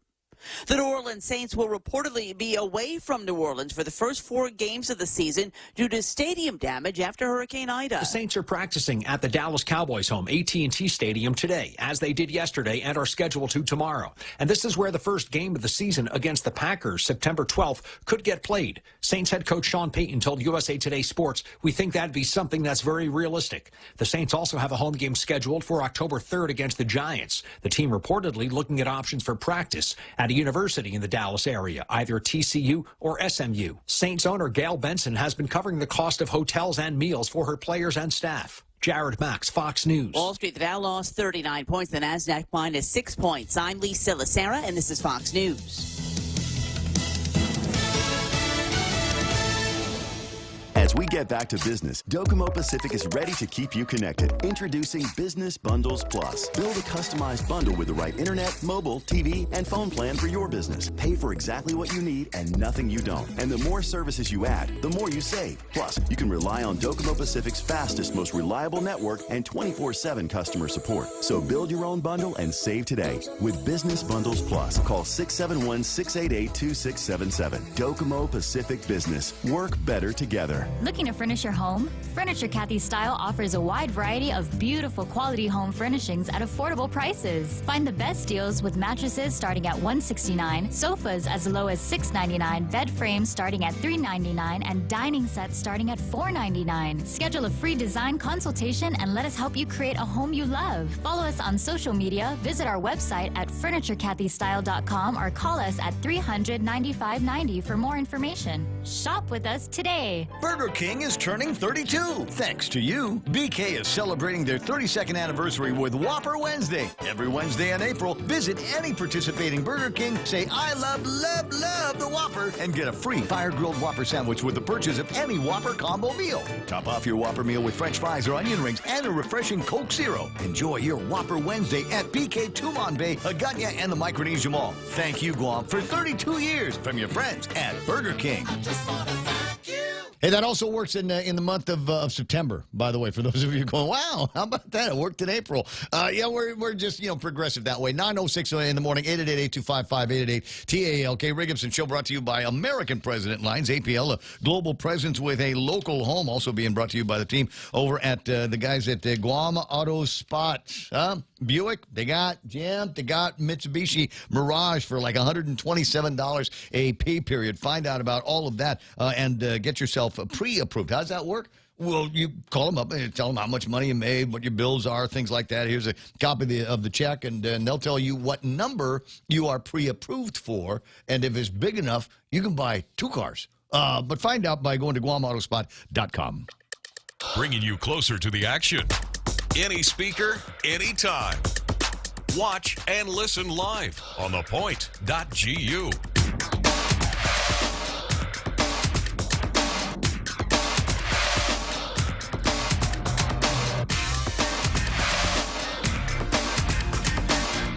After 9, 888-825-5888, TALK is my telephone number, and the WhatsApp is working this morning, and the predominant number of WhatsApps that have been sent to me are the number of blank screens, 404 errors, and signs that say, we can't get you to where you want to go at myguamtax.com. And you might be wondering what the alternative is. Well, if you can get to the front page of myguamtax.com, you might be able to download the forms that you need, fill those out, and then print them out, and then go to the Department of Revenue and Taxation and drop, as it said, not drop box, but drop off is the way to do that. Now, one of the other things is that you have to be aware of is it doesn't look like either one of the processes are going to be going very quick for you. I'd seen some pictures floating around of just some awful images of long traffic lines in the area because of everybody trying to get their deal in at the same time. Cousin Troy over at Candid News, as of about 8:30, he says traffic for All Rise program backed up to the airport road. Really? Yeah, now? I got that from an inside source over at DRT. You know, the poor employees over at DRT, please seriously pray for them because none of this is their fault. They have to deal with the brunt of all of this. They have to work so hard. And the simple solution to getting rid of this website crashing problem and this very long line and this dangerous traffic situation is if the governor will just lift that cap.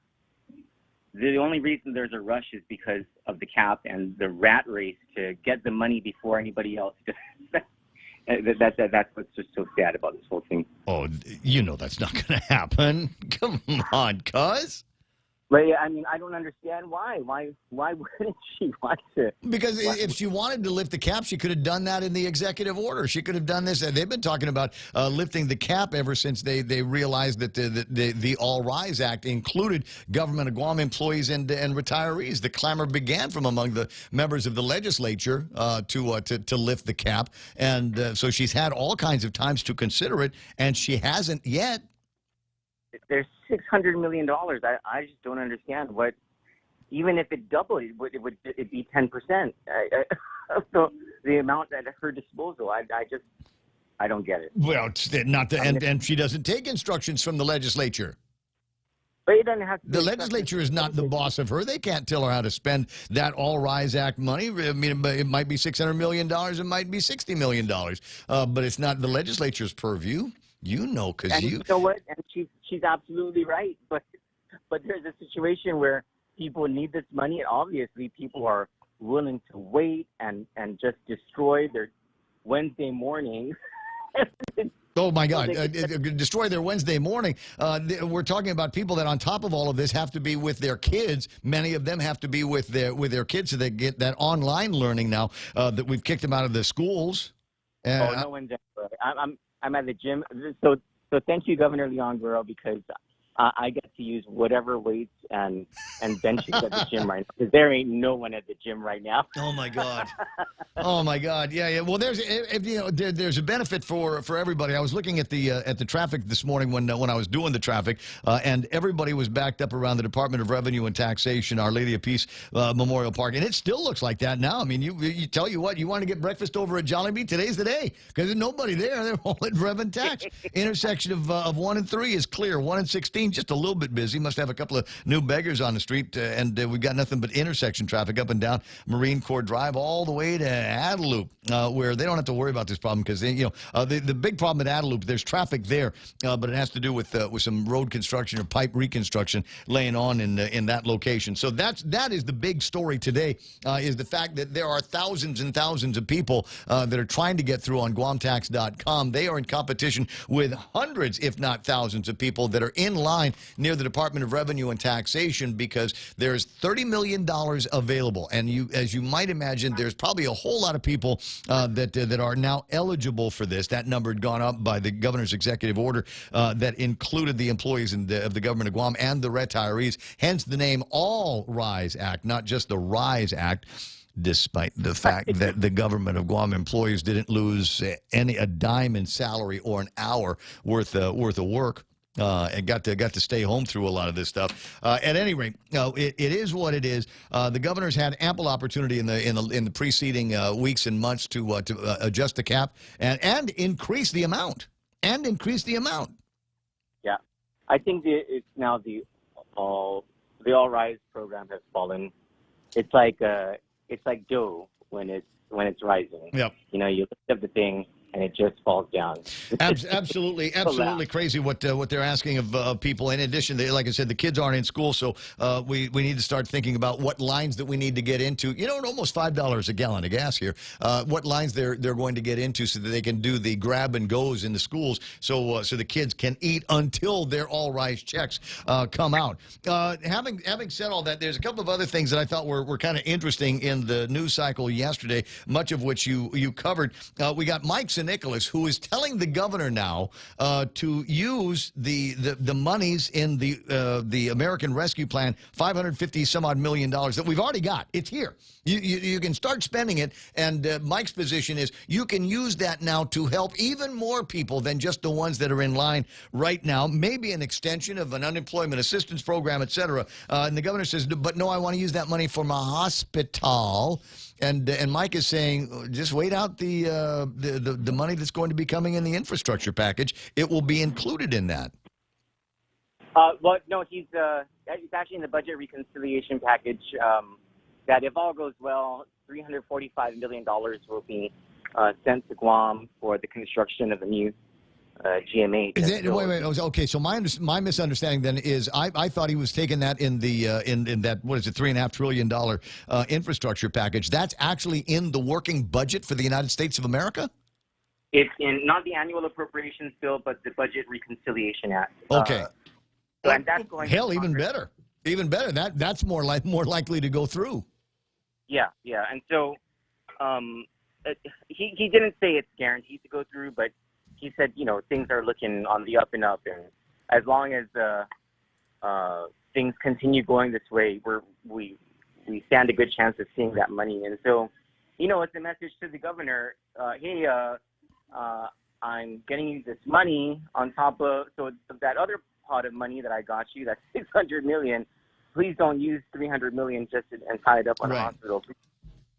Use that in direct relief packages for Romanians because one of the biggest packages is expiring this week. Yeah, well, and here's the deal. Plus, we also know that that based on some preliminary information, that was authorized. You could get away with doing something that in the preliminary rules that came out. The governor's response to that wasn't, "Wow, Mike, thanks very much for the terrific advice here. I think I'll take it." Her response was, "I appreciate the concerted effort being made in Congress to secure additional funding for the construction of a new hospital on Guam. When I met with the chairman of the National Resource Committee, Raul Grijalva, on July 27th while we were cha-cha sliding with Madeline Bradalio, he specifically assured me that he would include funding in the reconciliation package for Guam's hospital as well as other territories in the insular areas. I thank him for his commitment and passion." Makes it all the way through this this press release, doesn't mention the name of Congressman Mike Sinicolas.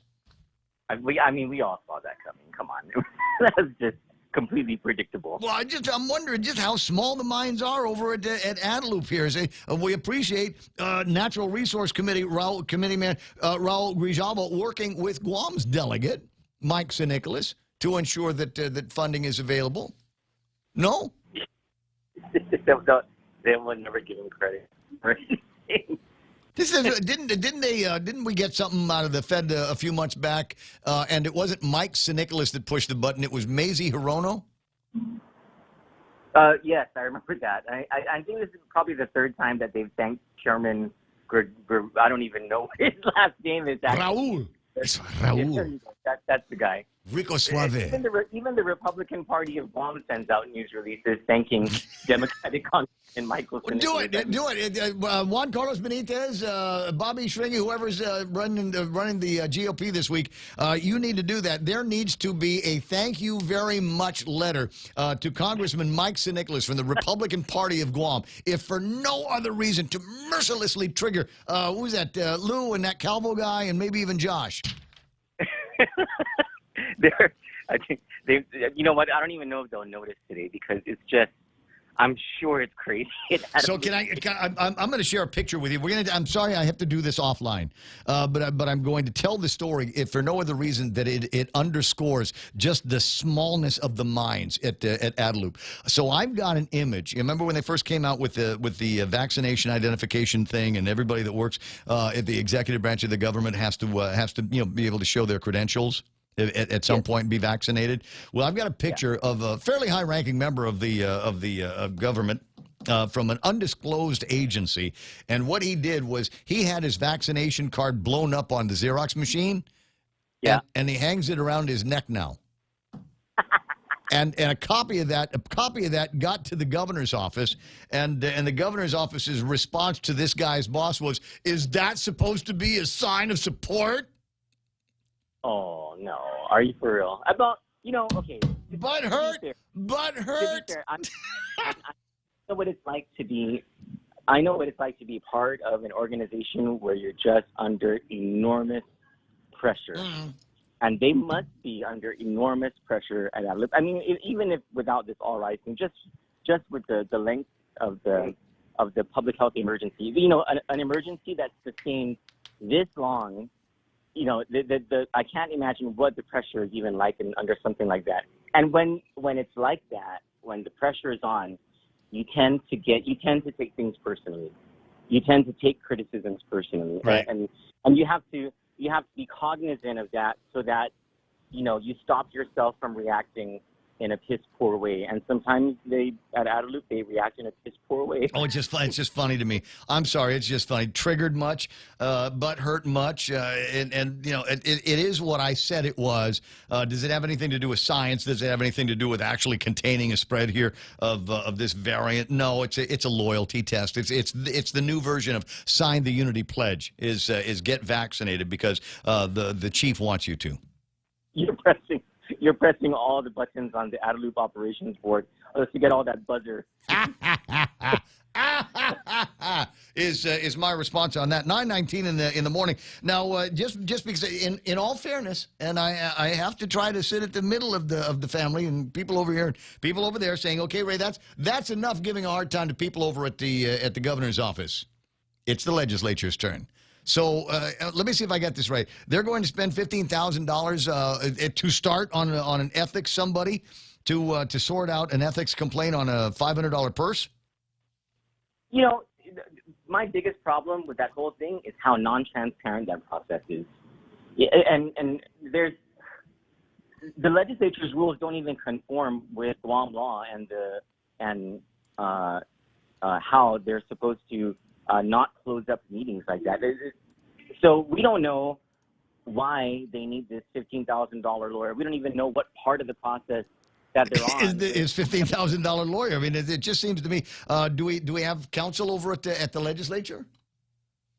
I imagine counsel is busy doing their own thing, or maybe that there's a conflict of interest. I don't know, but they just need to dispose of that issue and dispose of it publicly. There are 4 complaints against one senator. Mm-hmm. They need to just dispose of the issue and in a public way so that people don't think that there's something screwy going on. You know whose opinion I'd like on this? And I'm serious now. And this is me pushing other people, finding other triggers to pull. I'd like to get Matt Rector's thoughts on this.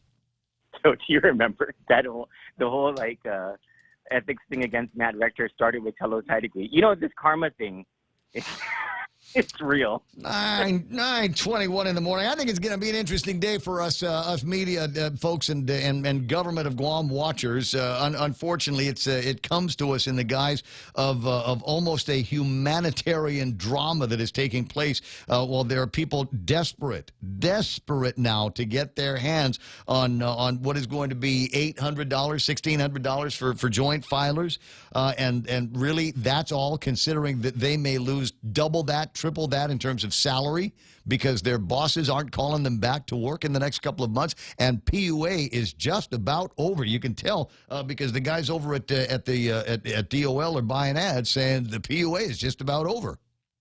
Yeah, it's going to be a sad situation unless I think Congressman St. Nicholas is right. The governor is going to need to implement some sort of scaled down formulaic unemployment program for Guam, utilizing the current infrastructure.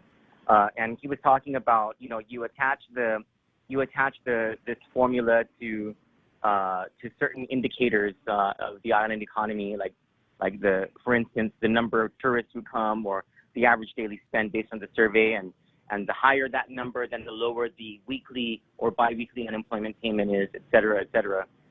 So, if the congressman is able to come up with that idea in the spur of the moment, I'm pretty sure the smart people over at Adelup, with the data they have available at the Department of Labor, can figure that out.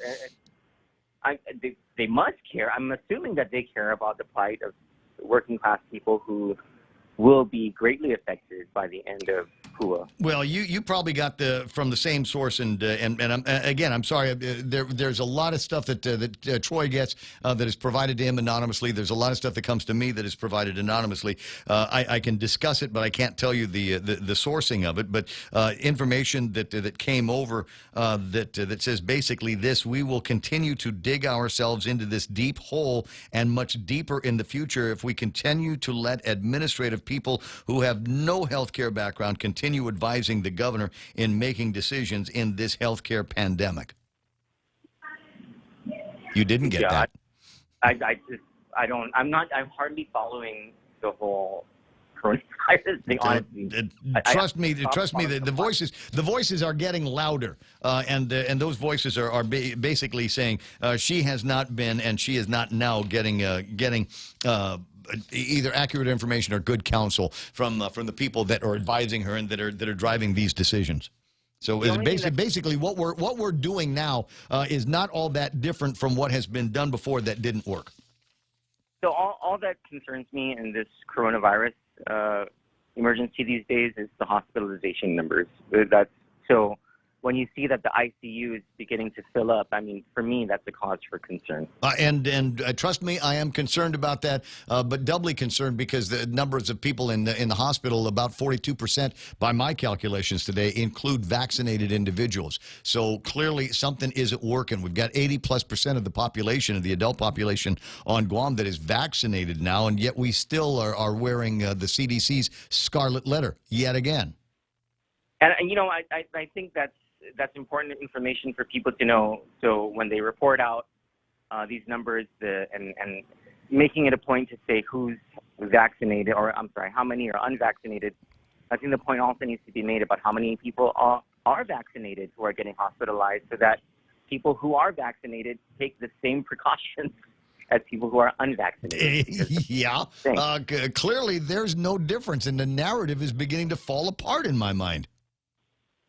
Yeah, I just wear my mask and go about my thing. Yep. Stay away from. But I'm normally stay away from casino people like me. Stay away from your casino cousin here. No, I don't recoil when someone tells me unvaccinated. I don't. It's like when you go to the States and like you see people who are in their cars and then they see black people come by their cars and they automatically lock their doors. And that has always been like a surprise to me because that doesn't happen on Guam. Right. Yeah. So I think the same sort of phenomenon is happening. Interesting analogy to use in these current climate, in this current environment. Cousin Troy, I'm going to let you go. I got more fun stuff to talk about, and John's got some comments. You guys have a great day. I'm going to have an incredible day. That's my plan. That is my plan. Notwithstanding issues involving the Department of Revenue and Taxation, and somebody who I consider one of the more brilliant administrators that this government has in the form of Daphne Shimizu. She must be getting advice on how to do this from the guys at Public Health as well, because there are parts of this situation here that are completely upside down. So many people in line trying to get in under the cap. Of individuals that are going to be getting their share of $30 million, right? Sounds like a big amount, doesn't it? But there's only so many people at $800 and $1,600 an application that are going to be able to get in there. And you can figure out what the mathematics is on that, and that's why we've got the lines. That's why we've got people panicking on the F5 button on their browsers, trying to be able to make a connection with the MySpace page that is myguamtax.com. 927. Hey, John, you're on. Zonny. Oh, yes. Good morning, Ray. Yes, sir. Thanks for having me. No problem. Fun to talk to you. Yeah, I'm just calling because I understand CDC placed Guam on the do not travel list. That is correct, sir. We're right now on level 4, very high risk. Yes. My point is, what does it take for the government to understand that the reason the virus is spiking here on Guam, like I said again, is because of passengers that are vaccinated coming to Guam, okay, and they're not quarantined. They go home, they go straight home. They pass the virus on to their family. And then their family goes out and passes it on to other people.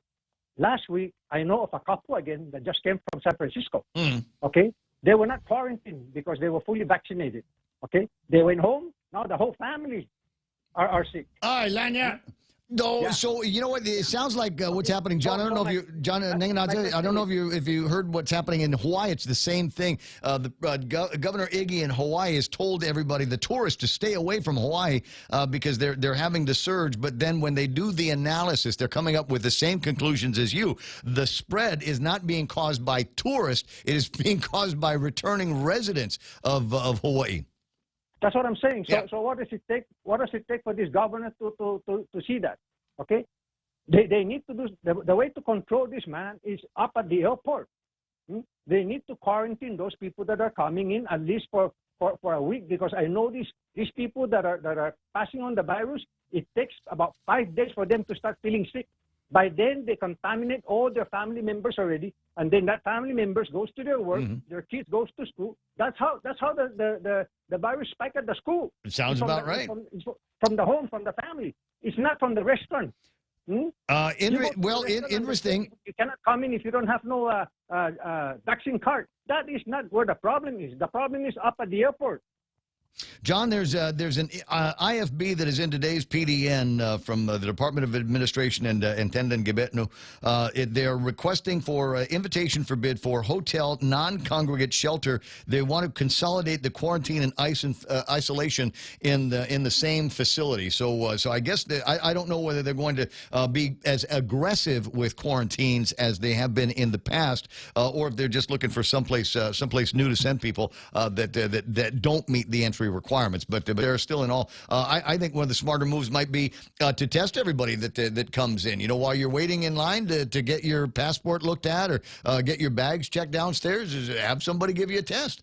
at some point. We've got the test, a pretty quick test that should be able to tell very quickly whether somebody is coming in with the bug. You don't have to wait 3 days or 2 days to get the results. And I think maybe more of that needs to be done at the Guam International Airport and a variety of other places. These quick tests actually do make a difference. I appreciate your time, John.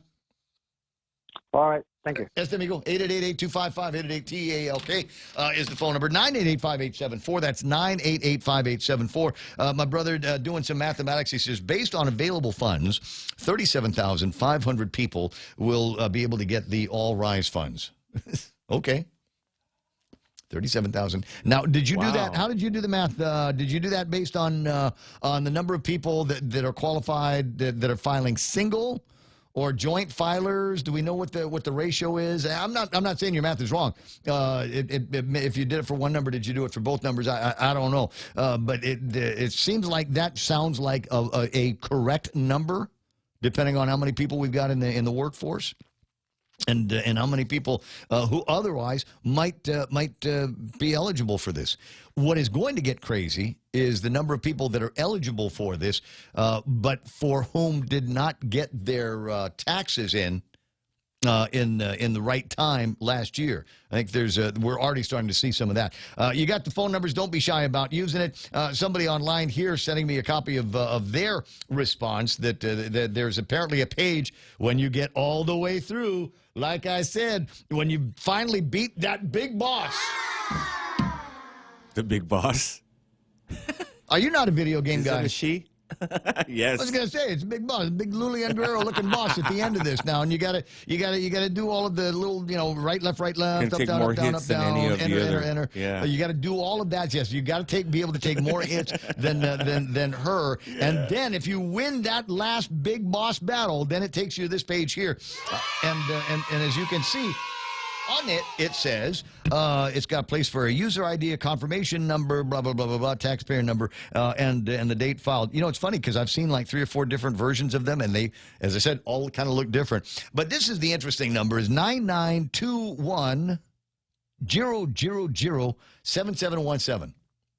What number is that based on? 9921. Do you have any, I mean, it's September, right? 9 months. Oh, to all of my Filipino friends, welcome to the Burr months. We are now September, followed by October, November, and December. Among my favorite times of the year. Welcome to the holiday season. And in fact, right now, in the Philippines, somebody has started playing Christmas music. Yes.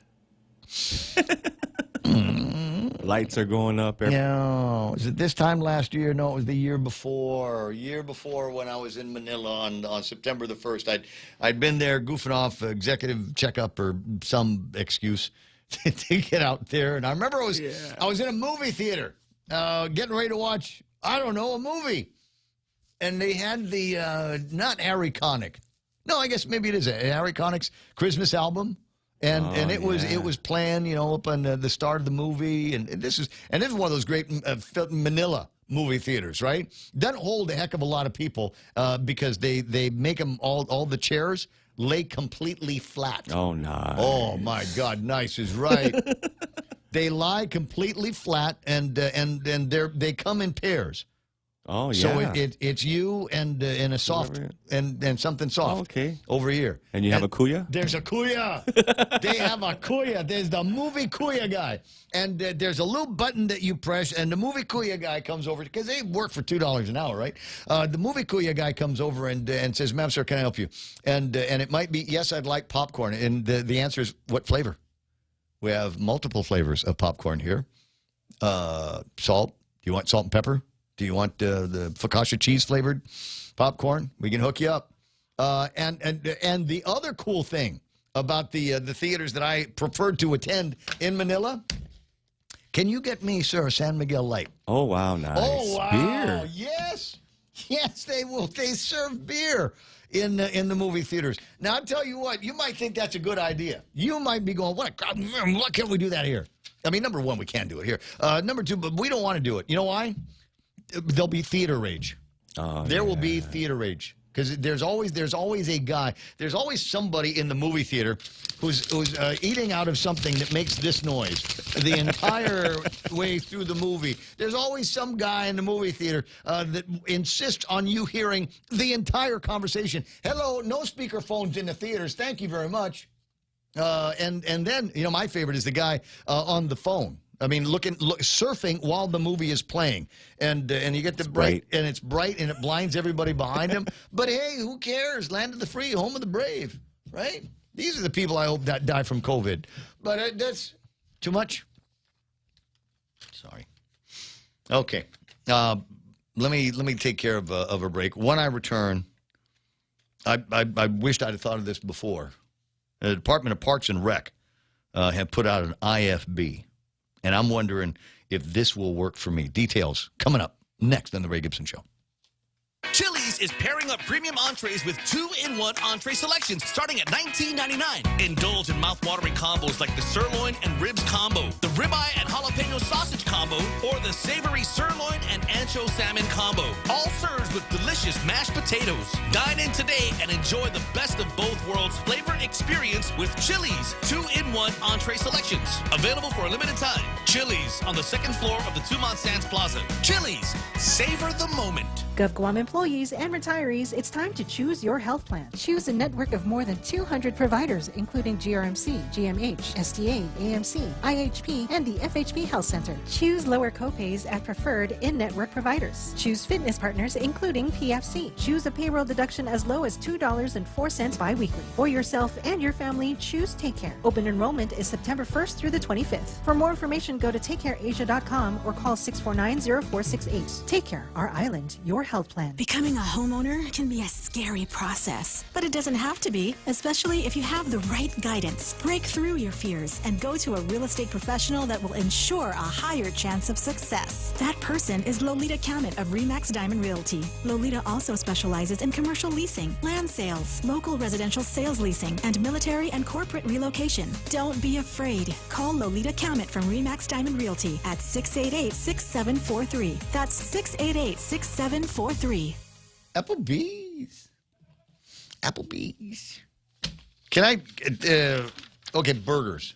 Let me just do burgers over at Applebee's. I don't have the actual burger menu on me, but I know from experience, these guys have got an incredible array of burgers that you can try. There's a bunch of different. You got your standard flavors. And then they've got one, I swear it's got bacon and eggs on it, which is also really good. Now, and the other thing is they will serve it to you any way you want to. Now, in addition to the great burgers that they have over at Applebee's, they've also got great fries. And here's what I ask them to do when they bring me my burger, is to put the burger on top of the fries.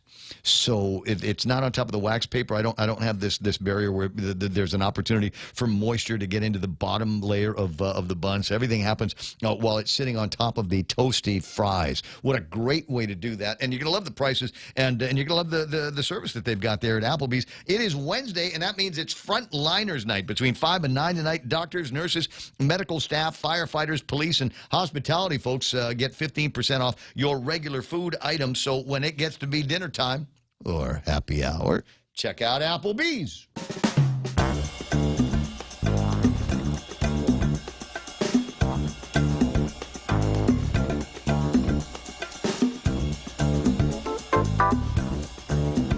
I like this real Joe. DPR. That's the Department of Parks and Recreation. Have got an IFB here. It just published in one of the newspapers today. Claudia Ekfazi is helping the Department of Administration and Parks and Rec find island-wide restroom maintenance and attendance service. Oh, that's us? My house is on the island. My bathroom is on the island. Oh, it says for DPR, but I don't know. I mean, it seems to me the taxpayer dollars are being spent on all of this. Is it possible wouldn't it be great if you had an attendant in your bathroom at your place? Yes. And just somebody to, just hand you the towel. Here's a hand towel. Wipe your hands. A mint, too. A mint. We'll flush it for you. Again, just like the bathrooms in the movie theaters in the Philippines. Love that story. 8:39? 9:39. Oh, my God. We're just about done today, aren't we? What should we talk about now? Real Joe, who is doing a great job today, wow. Real Joe. Thank you. Among the first things that he does for me this morning, he goes outside to the newspaper thing and grabs my copy of the Guam Daily Post and then lays it flat. He makes it flat because he knows I like my newspaper. Absolutely. That's one of the first things that he does. Oh, my God, there it is. A disabled veteran sleeps in parking lot to beat the line for economic aid. Shameful. Shameful. Guys over at the legislature believe that it's completely avoidable right now. But there we go. It's still happening. The people in line since yesterday. And I'm getting pictures. I get pictures from people in WhatsApp groups that I've forgotten I was in. This one here is an example showing the line of traffic that is backed up quite some ways. Now this is not the post office area. It's over by the hobby store and the pipe store down at the end of the street by North Savannah. So, and that's the inside lane. Imagine what the outside lane traffic is going to be like. The cops are asking, just be mindful of the businesses and the residents in the area that are having to make it through at the same time you are. So, you see somebody trying to make a left-hand turn, block them. Yeah. No, I'm kidding. Block them. Make them pay. Show them the bird. So there's one of the pictures, and I think I might even have another one. This one here is a picture that is in. Oh wow! That's Jimmy Moylan's page. That is the view on North Savannah, and we knew that this was happening. Is apparently there is a spur, so you're on Route 16. And you're somewhere between, say, the post office and the tire store, and then you get up to North Savannah. It looks like they are going to loop you up the street, and then make you hang a U-ey somewhere, and then you go back down, and then you go in front of the mobile with the subway in it. Yeah. And then you go in front of the coffee place, and then maybe eventually you make your way to the Department of Revenue and Taxation. And Jimmy on Facebook basically saying, completely avoidable. Alpha, what's the matter with this people's? Let me see if I can find it. I pulled the picture out. This is the contribution from Jim Moylan. This is absolutely unacceptable. Jim, we keep using the word unacceptable. Let me give you a word I learned from my Democrat friends. Unconscionable. Oh, yeah. This is unconscionable. It just has a little bit more of a sting to it, Like, how dare you? This is unconscionable. The governor needs to address this issue ASAP. The fact is they had months, literally 8 months, to come up with a reasonable plan to accommodate the applications on the RISE Act, he says. Also, knowing that with a ridiculous first-come, first-served statement that they would force our people to line up as early as 12 hours in advance just so that they don't miss out on obtaining some financial support for their families. Where, Jimmy asks, is the decency? Where is the decency? It's not too late, Gov. You have stated that this is your plan, and only you have the authority to spend federal funds. So please do what is right and make sure that no qualified applicant who applies within a reasonable timeline is denied the proceeds and they don't have to endure these unnecessary processes. Signed, Jimmy Moylan, XOXOXO. No way. Ah, true. 9:43 in the morning. Let me get another sit rep from Ken LG. He's on one. Got it. Ken LG has been lurking around the Department of Revenue and Taxation and the surrounding areas virtually all morning long. I appreciate you with the situation reports here. What's it like here at 9:43, Ken? Well, around 8:15, 8:30, I started seeing potential flare-ups as people were trying to cut into the lines. It was unbelievable. People trying to, they get up abreast of the line and they try to nose their way in. And, a couple of, let's just say, fingers were exchanged, voices were exchanged, and police officers kept things cool. But, that was unnecessary. And I videotaped the line, and at 8:30, the line was all the way past the National Guard. Good job, Governor. Yeah, and the legislature doesn't get a pass on this either. I mean, when the governor vetoed the bill, they should have overridden it 20 minutes later, not wait until dark 100 in the middle of the night and then not get the word out until 6 o'clock in the morning. By then, there were already 2,000 people in line. Wait, yeah, people keep bringing that up, and maybe I'm missing a step somewhere. The governor can do whatever she wants and inconvenience anybody she wants in the All Rise program, and the guys over at the legislature, the legislation that they've got is for the Rise Act program, is it not? No, it actually crossed over to address the All Rise actions as well. Can they do that? It doesn't matter whether they can or they did it. And now we're looking at the politics, and we're looking at the visuals, and we're looking at running up to election system. And if the comments I got from people in that line, because I went up and talked to dozens of people, and the people are very, very upset because, like we've said many times, Adelup is where common sense goes to die. I mean, time after time after time, people were asking, why didn't they space it out like the tax returns? Yeah. Why didn't they have people at Agania, GPO, and Micro? Why did they make us all come here? And, that was just one of the very many comments. And everyone, without exception, I take that back. One person wanted to say thank you, but they didn't want me to record them. Which side of the drop off were they on? Were they on the all done side? And then you've got the issue with people trying to get in online, and knowing that it was 7 o'clock in the morning where the thing was supposed to go online, and they are just as first come and first serve as everybody else. And as a result of that, the systems have been crashing, and some people, are reporting, wait times and log times of significance. And maybe it took them a half hour, maybe it took them an hour to finally get all of the information through. And in some cases, they made it all the way through, only to find out that there might have been hanging chads, if you will, on their applications. Yeah, and the last time I saw the public this involved and this angry was after the pay raises. So, godly enough, we have an election coming up. We'll see if we can keep the people focused on what's really happening here, because we didn't see any senators or anyone from the administration out there revving tax today. No one else was up there, talking to the people, and they should have been. All of them should have been up there to see the mess they created. And like I said, the senators aren't clean in this action either. And that's been noted. That's been noted by the people, because more than one person asked me, "Where's the governor? How come she didn't come out here? Where's her cabinet? How come they aren't out here? Where's the lieutenant governor? Where's the chief of staff? Where's all the guys? They're just out there looking at their very successful operation? No, they're watching parades somewhere in New York.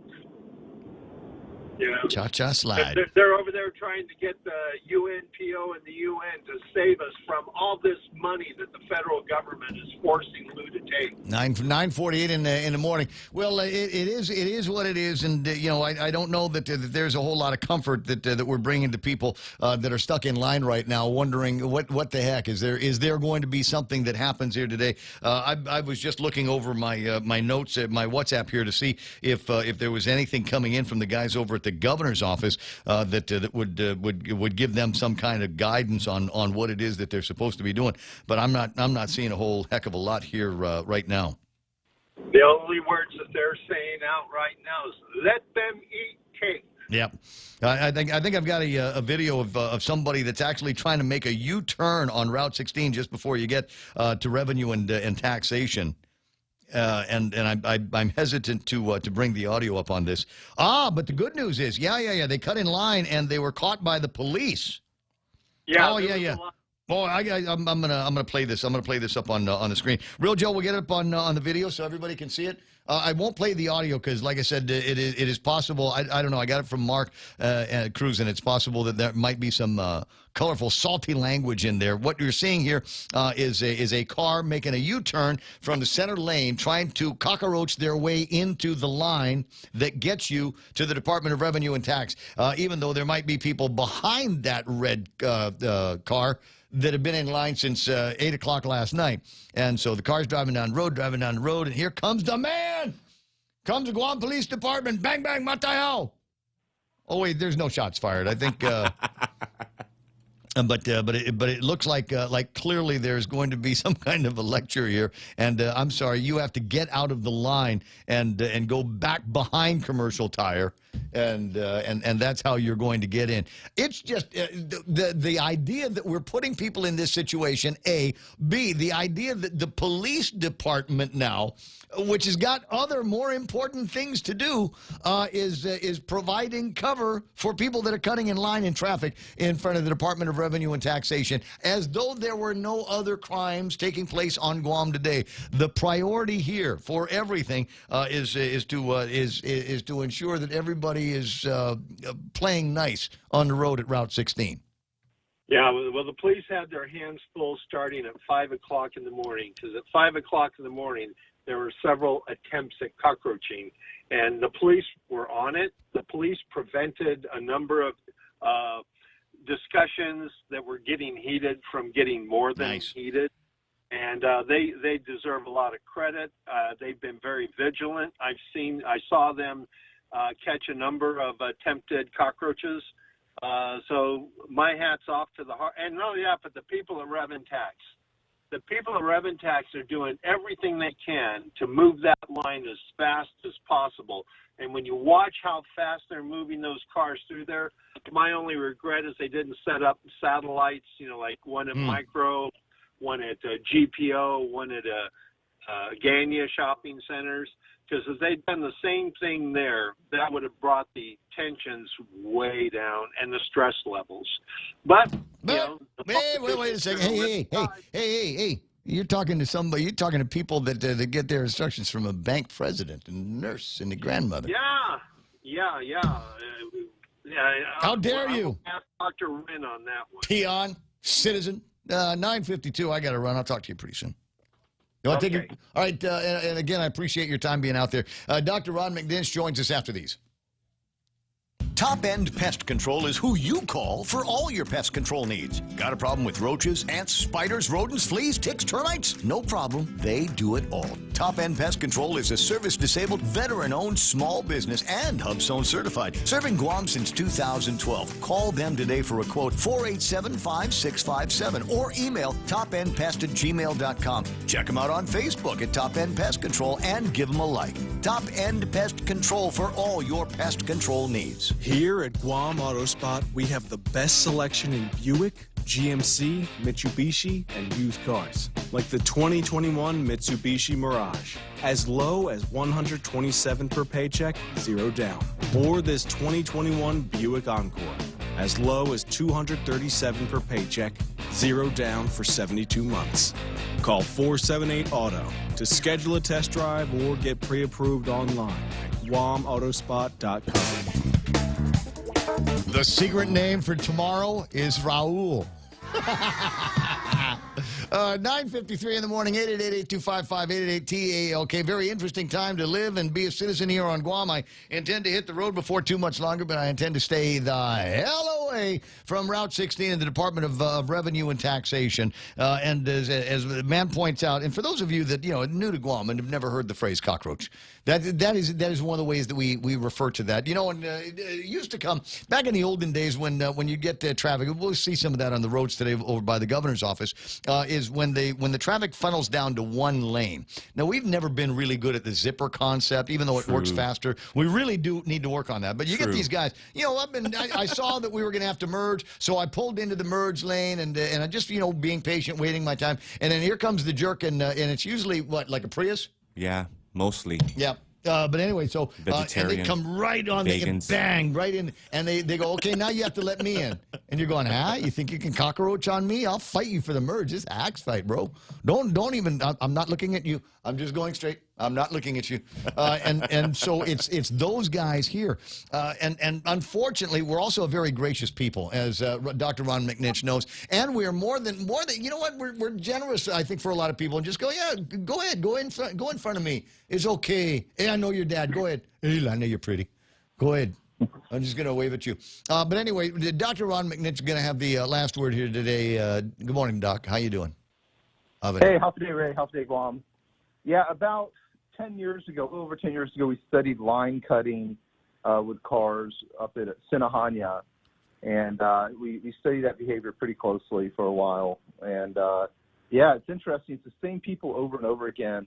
So we studied this one road construction site, same time every day, particularly people coming home from school with their kids would drive all the way past the long line of cars up to the front and then cut in. The same people all the time. It's really interesting. Okay, so now, and I think that's a failure of the way we're teaching kids to drive. I think we need to incorporate a zipper instead of saying, you know, this is where you got to go in. I think one of the things, we need to put up a sign that says alternate traffic, so that this car goes, that car goes, this car goes, that car goes, and there's less likelihood there for road rage. I think there's less likelihood for you know, somebody getting into an accident because they believe they own that lane that they're in. So we're just, everybody needs to, you know, it's okay, it's cool, we're all going to get there at the same time. Just zipper the load and everything will be cool. That only applies when we're not talking about me. If we're talking about me, you better let me in. Just, yeah, this was hey, I'm Ray Gibson, I'm special, let me in. Yeah, this was mostly women in their 30s that was cutting. It was really interesting. Well, as I said, and this being a very generous society of men, hey, Nanny, go ahead, Nanny, get in there. Not a problem. And you know what, just here, and it's a total Ray thing, and I'm sure that people in my age group, more so than any other age group, when you let somebody in and they don't wave back at you. Hey, Adaya. What are you? Wait, I just let you in. You're not even, you know, blinking your hazards or anything like that. You know, I will, in the rain, roll the window down and stick my hand out and go, hi, thank you. I will wave, thank you very much. I will show my appreciation. It's like when you open a door for somebody and they don't give a crap and just kind of walk by you without saying thank you or tipping their head or buying you a beer. Yeah, that's because it was their right to cut in front of you, Ray. That's the point. Only if you're hot. only if there's hotness here. 9:57. All right, we're avoiding the other question here.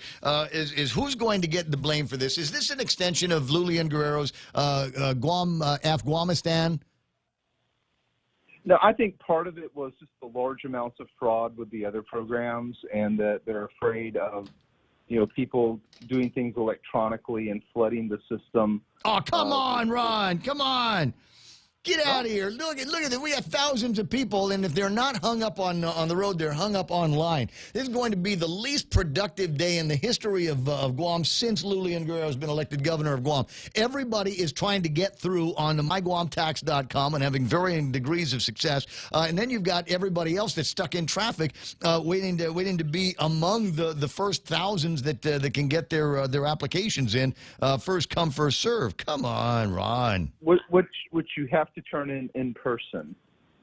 You can't drop it off. You can't. I mean, so that's part of the pressure. Also, is just the limited modality for turning it in. Well, could they have taken any longer to solve these problems? As Senator Mike, what's his name, Jimmy Craig? Jimmy Craig McMoylan. As he points out, they've had access to all this money and the rules for months now. Yeah, I think that unfortunately we're not very good at learning from these lessons. That's the other part of the coin. And we can go back to the Camacho administration. You remember in the Camacho administration where they had the different lines around GPO when they had everybody show up at once to pick up their tax refunds? Yeah, I mean... you would think we'd have learned from that. But it's probably the same employees anyway. Yeah, well, you know what? There might be something to that. You might actually be onto something. Just an incredible amount of nonsense here that we've got these days. At 9:59 and change. Did you catch any of the president's blame everybody but me, but I will accept full responsibility Afghanistan speech? Oh, I've been watching all of it. Absolutely. Yeah. So what's next?